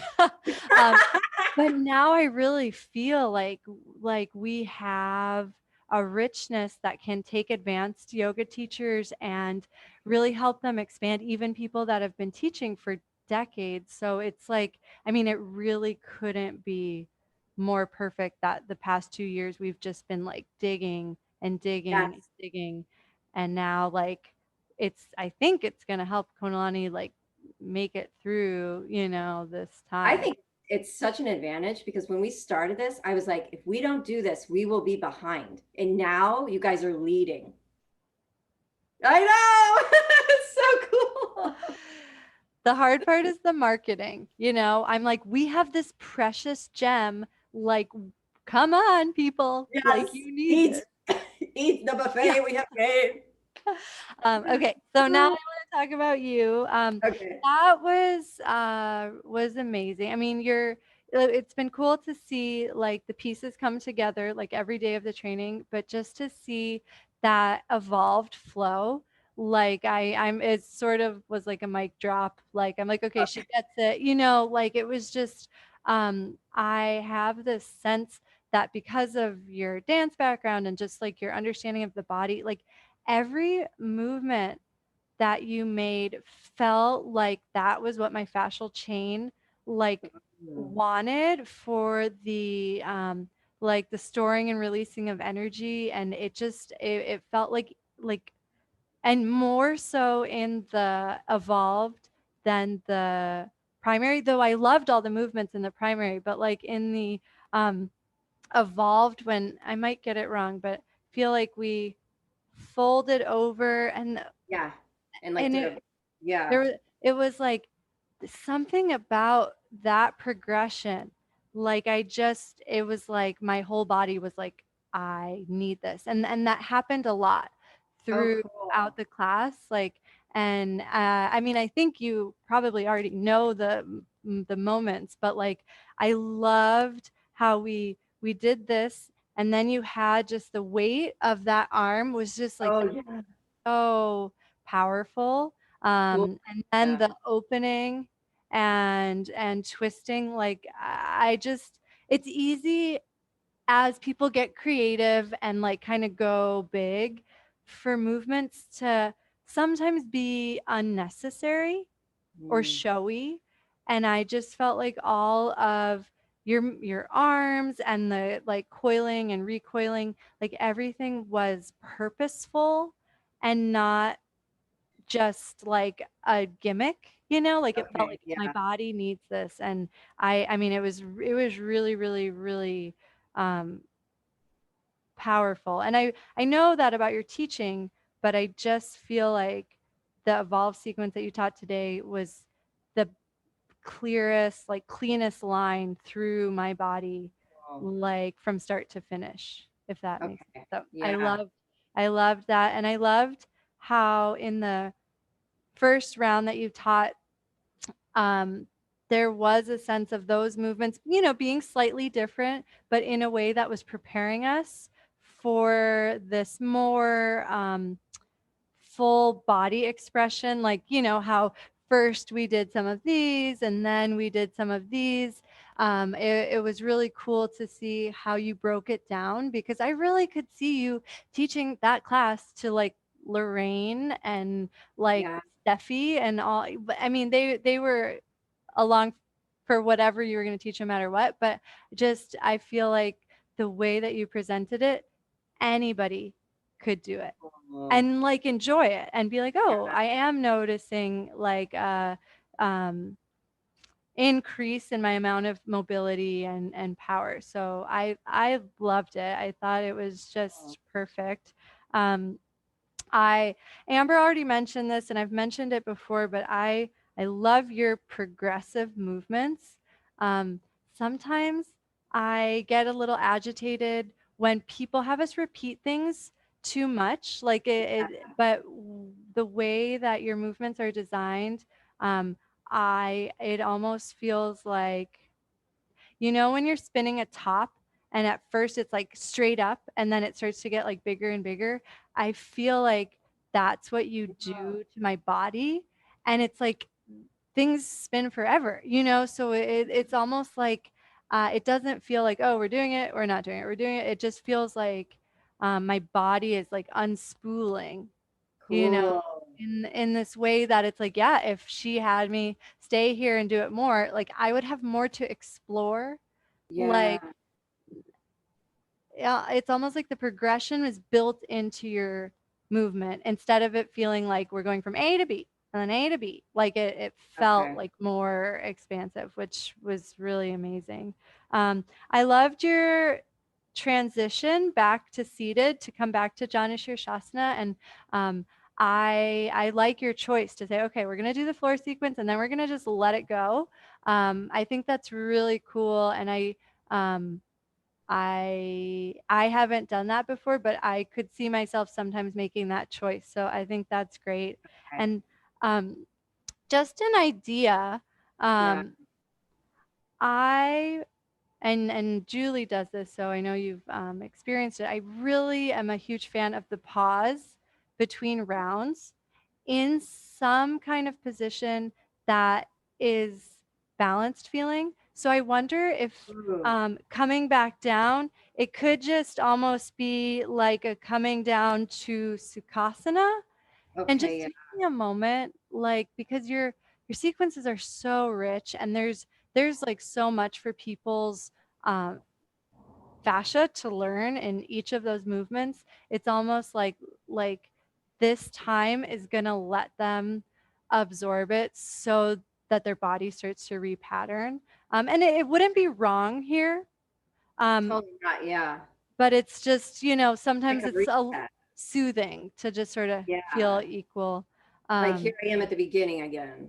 here I am. And then you Yeah, start. yeah. Kind of like you were talking about how like you would get battaed out not really knowing the Yes. pattern. Maybe it will help people feel like comforted and like anchored. Yeah. Oh, Um, thank you. mm, I was actually wondering that when I sat down. I'm like, gosh, we're already at the Janu Shirsasana. So I did feel like a link was missing, but I couldn't name it, you know? yeah. Yeah. Um, I just want to make sure I'm giving all of my notes, and now I have to like empty out and just make sure nothing else wants to come through. And you're welcome to ask any questions if you have any And I questions. think what I'm going to start having to get used to is how long does it take me to teach a 45-minute class? How do I pace my sequences so it actually fits in that amount of time? I'm going to have to really get into that, which I haven't. Yeah, yeah, the timing is tricky. The good news is it's sort of like if you really sink in and it takes a long time, I mean, and then you repeat it on the second side, it will feel complete, you know? And then if you're like, oh, I still have more time, you can go into like a cool down or, you know, depending on how much time it's like, oh, okay, let's repeat it again. So it sort of lends itself to being flexible.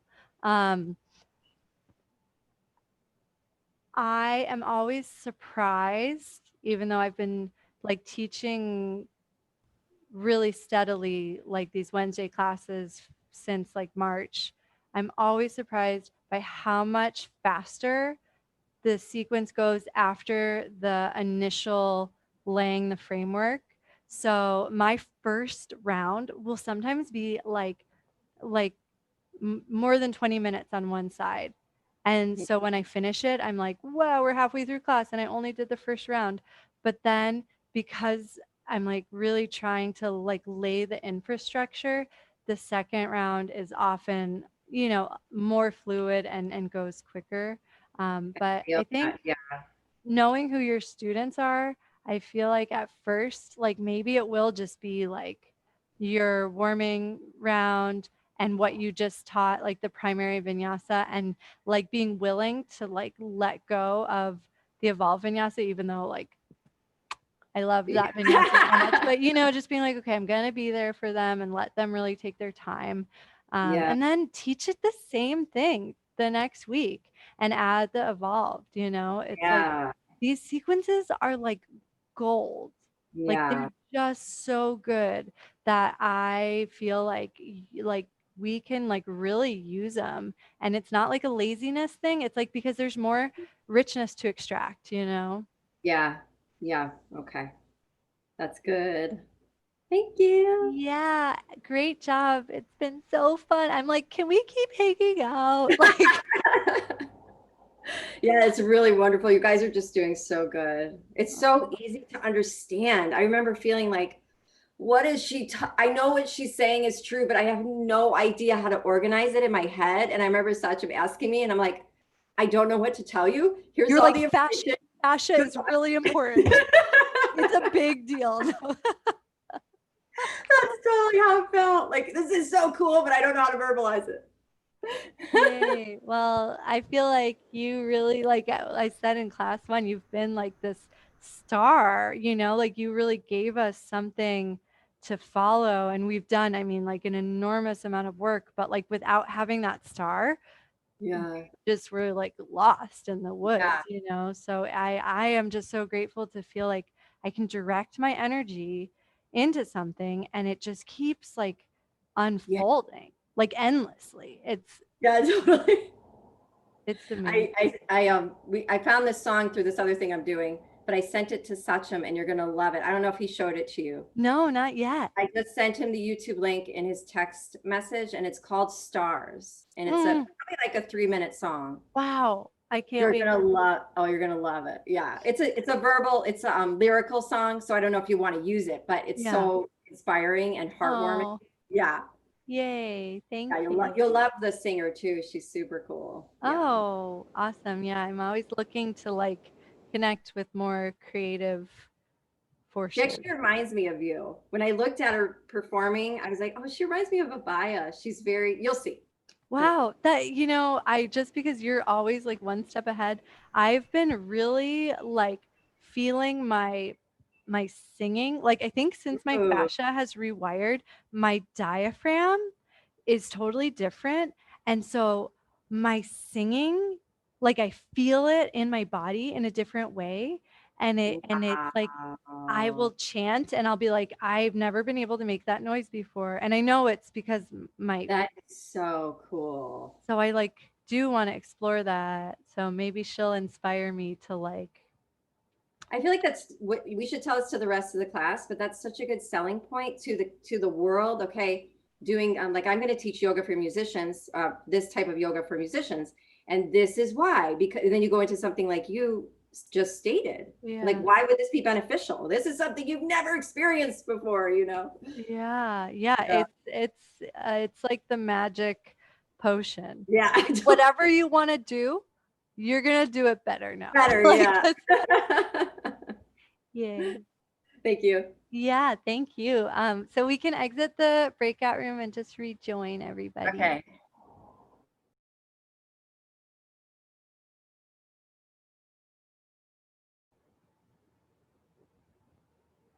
Hi, everybody. It's funny. I was like so nervous about teaching a yoga class today. Like I was like, everyone's going to be so yogaed out, but because you are all such great teachers, I felt like even though we did a lot of movement, I'm like, my body's like, more, give me more. I want more. Like, I just feel like I was guided in a way that allowed me to explore, but never like, had big muscles over firing or made anything feel like uncomfortable. I mean, and we held like Deepa's Virabhadrasana 3 Eagle for a long time, and Kayla's like tree to eagle for a long time. So we did a lot of like challenging things. But I feel like this is just such a great example of how working with the fascia increases our potential. It's literally like what Satyam was talking about yesterday with spiritual hydration, where it's like, oh, you don't have to use so much energy outwardly. Like you have to spend some, but you can keep more inside. It's sort of like, yeah, when you work with your fascia, like you still use energy, you still move, but it's not like you have to blow everything you've got or like overtax anything. You can do everything and have more left, so that you can so that energy can start to overflow more deeply in your spiritual practice, and then also in other aspects of your life. So thank you, teachers. That was so fun. You guys can all do more yoga on your break because I'm sure everyone just like wants more and more. Uh, Before we split, we do have a little extra time. So first, I just want to open up for any questions, either people who taught anything that you experienced, or students. We've just gotten so many ideas about amazing sequences and amazing ways to work with the body. Has it brought up any inquiries for anybody? Okay. Just give you a moment.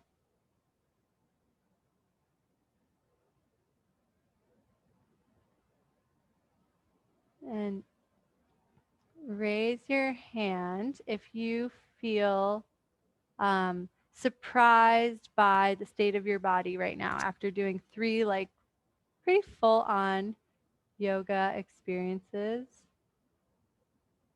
Wow. I maybe there's a little peer pressure there. I don't know, but, but that seems really successful. And take a moment to just close your eyes and make sure you're sitting comfortably.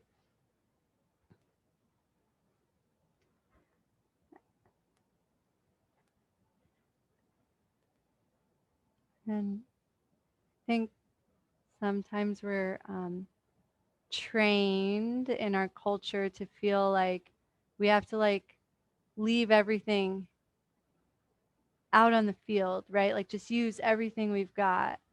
And like if we're not sweating and we're not tired and we're not sore, like we've maybe missed an opportunity to get stronger or burn calories or whatever.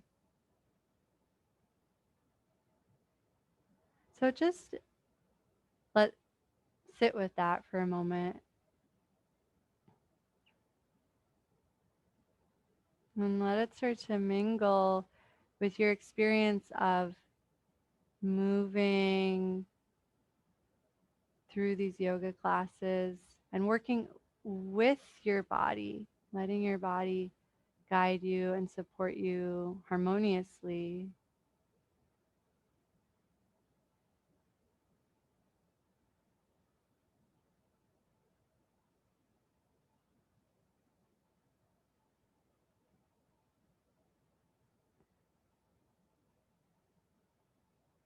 And just start to notice any sense of possibility inside. Possibility from having more energy. Maybe that will allow you the fortitude to breathe and have some space in a really challenging situation, right? When you're tired, you're not getting enough sleep, so much easier to like be frazzled and upset. And so just imagine the opposite of that, just having this overflow of energy. You're able to be more skillful through your life. And then even more skillful through other sorts of activities. If you're an athlete, a musician, a dancer, there's anything, really anything you do with your body, and that overflow of energy will allow you to be more skillful in all arenas of your life. And our practice tells us to invest this energy in our highest self, right? So when you're feeling all that energy, it's like you can run out and be excited and hug everybody and dance a lot and then just be exhausted. Or you can absorb that energy, reinvest it in yourself, and still hug people, still dance, but have a lot of energy left to nourish this deeper cosmic part of you. And so let's take some time for the gratitude practice that all of you are familiar with, but I'll still talk you through it as this way of investing your energy in your most cosmic form. And that doesn't mean not getting better at all of those activities. In fact, the more we invest in our highest self, the more all facets of our being can unfold perfectly without having to force it. So before we begin, let's just be silent because I just talked a lot.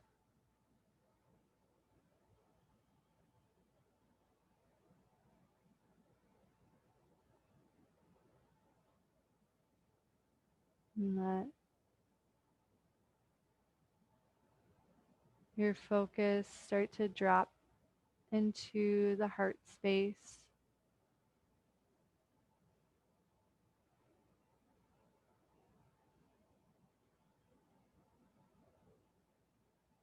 Notice any sensations in the body or any sense of expanded awareness from doing yoga with wonderful teachers that continually guide you to feel and explore and be supported.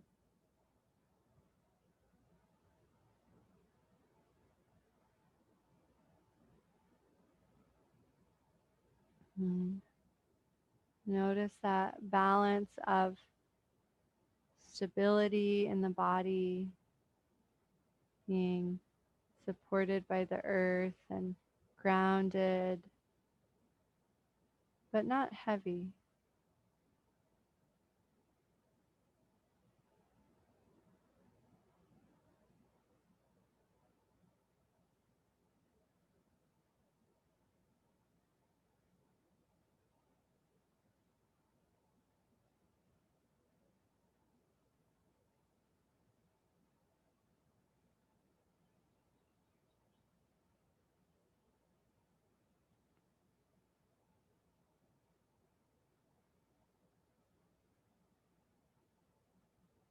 And from this balanced state,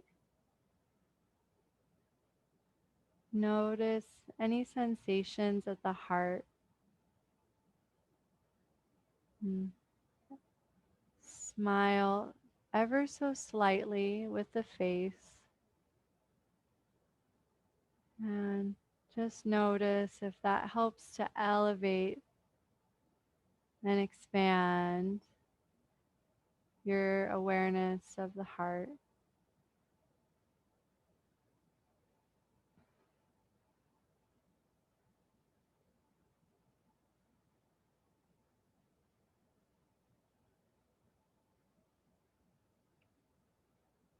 And if you do notice any sort of opening at the heart, and it's okay if you don't, if you notice that sensation,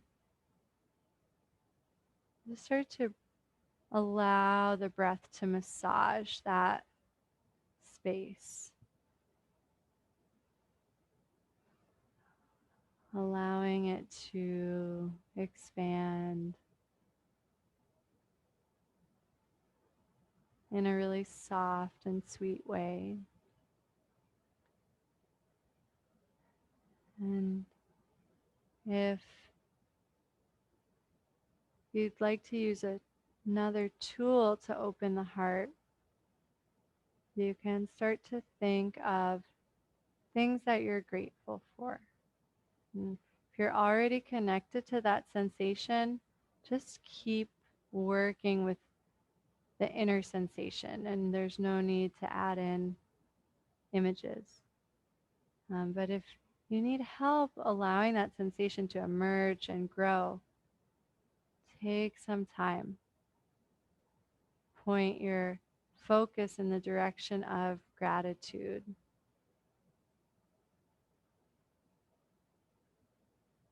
And there really is so much to be grateful for once we start to see with that lens.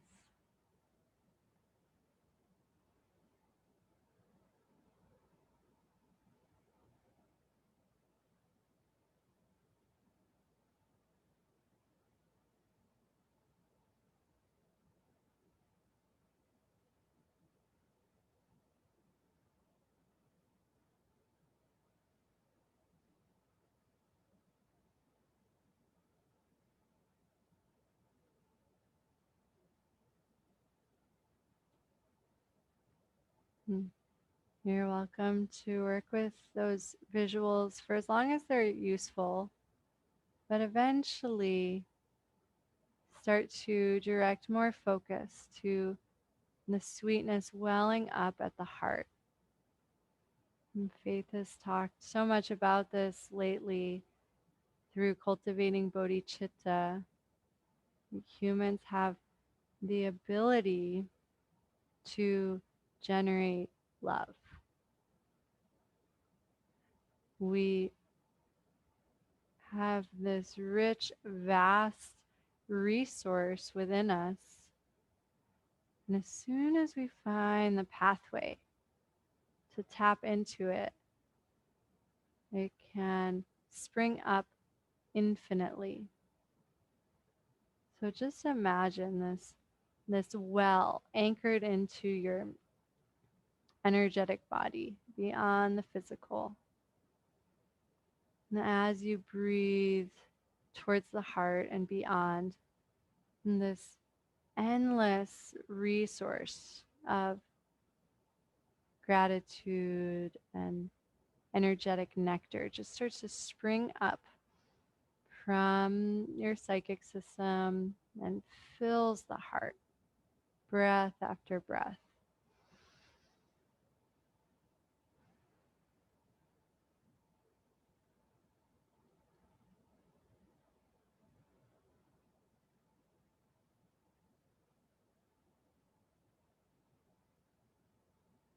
And let the heart start to overflow so that this infinite resource can start filling your entire physical form.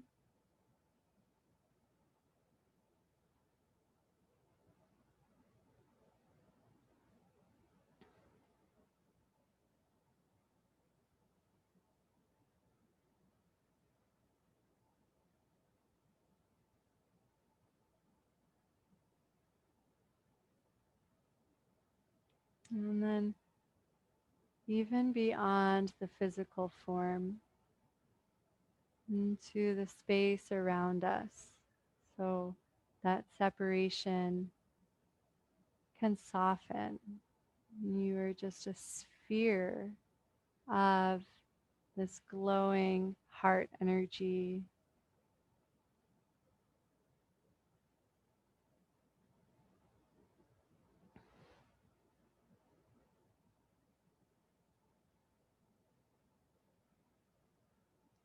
And you're welcome to bring the hands to heart center and work in the usual gratitude practice way of expanding through the hands and the arms. And you're also welcome to just keep working this internalized way.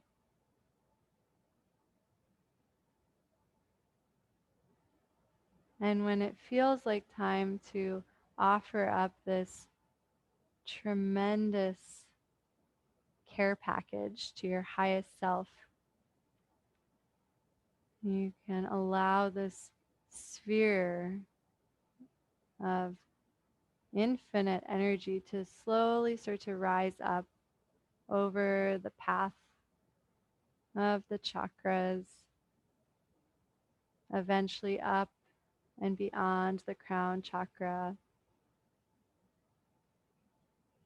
And just visualize the most perfect form of you a few feet above your crown chakra. And just let this vast sphere of energy nourish you and be absorbed into your highest self.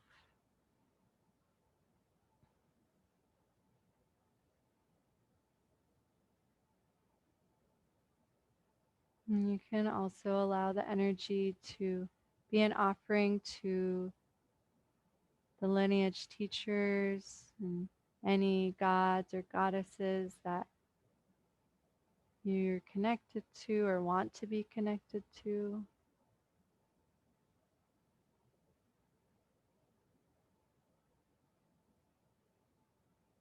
And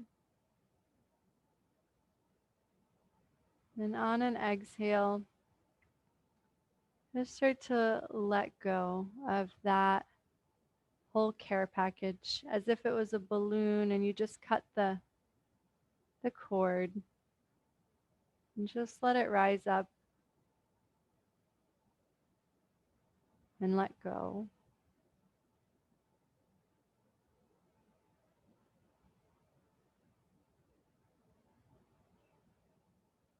And just be present in the body as you observe the breath and any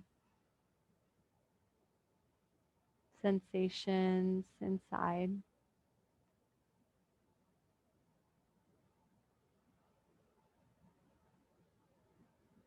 And then bring the awareness back to the crown of the head. You may notice sensation there, or you can visualize blessings raining down upon you, just like a soft, warm, gentle summer shower.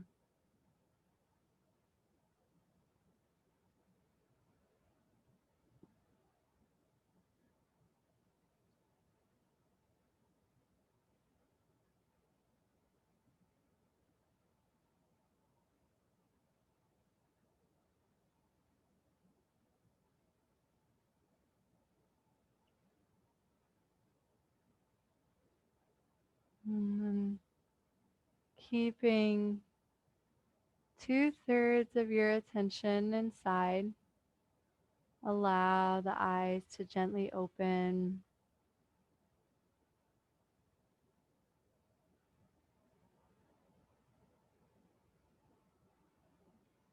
And just imagine what's possible with all of the extra energy that you're going to have for the rest of your life now that you know these secrets. Thanks, everybody, for wonderful teaching and feedback and just presence. We'll have quite a long break, 2.5 hours, and we'll come back for a yoga class that's going to be really sweet and really nourishing. You can be cozy and receptive, and it should be really relaxing. And that will be our day. That's a public class, right? Yeah. Okay. So wear clothes, Kayla. I might actually be going over to one of the other girls in the Wichita Sangha, and we might do it together. So I might go over to her house. Oh, that would be so fun. I love that. I'm getting to know all y'all in Wichita. That's so fun. Well, I But hope that works out. that's at what time? It's at 3 Hawaii time, 3 to 4:30. Yeah. And then can we type now our feedback? Because I never got to do that. Can we type that into the chat, or should we just do it another way? Because I don't want anyone to have to stick around, just email it to me. If anyone has feedback left, email it to me and I'll put it in one long email to everybody. And if you haven't looked at your feedback in the chat box, take a moment to do that. And sorry, that's been so bumpy. Maya, did you suss out how everybody can get into the Zoom this afternoon?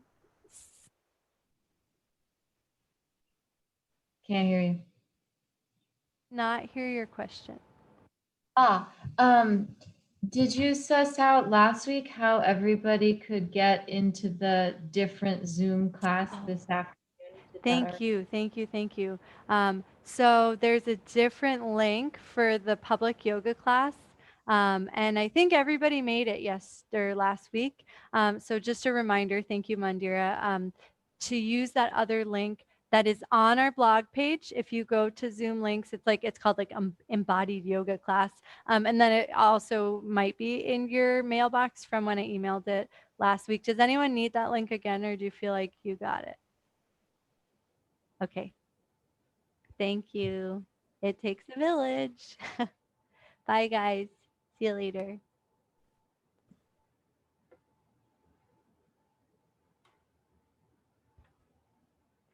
Bye, Sean. I can't wait to see you teach tomorrow. I know it's going to be amazing. Can I go first? Sure. Yeah. I think it would be better for me if I went first. Absolutely. Okay, see you later. Bye. Bye.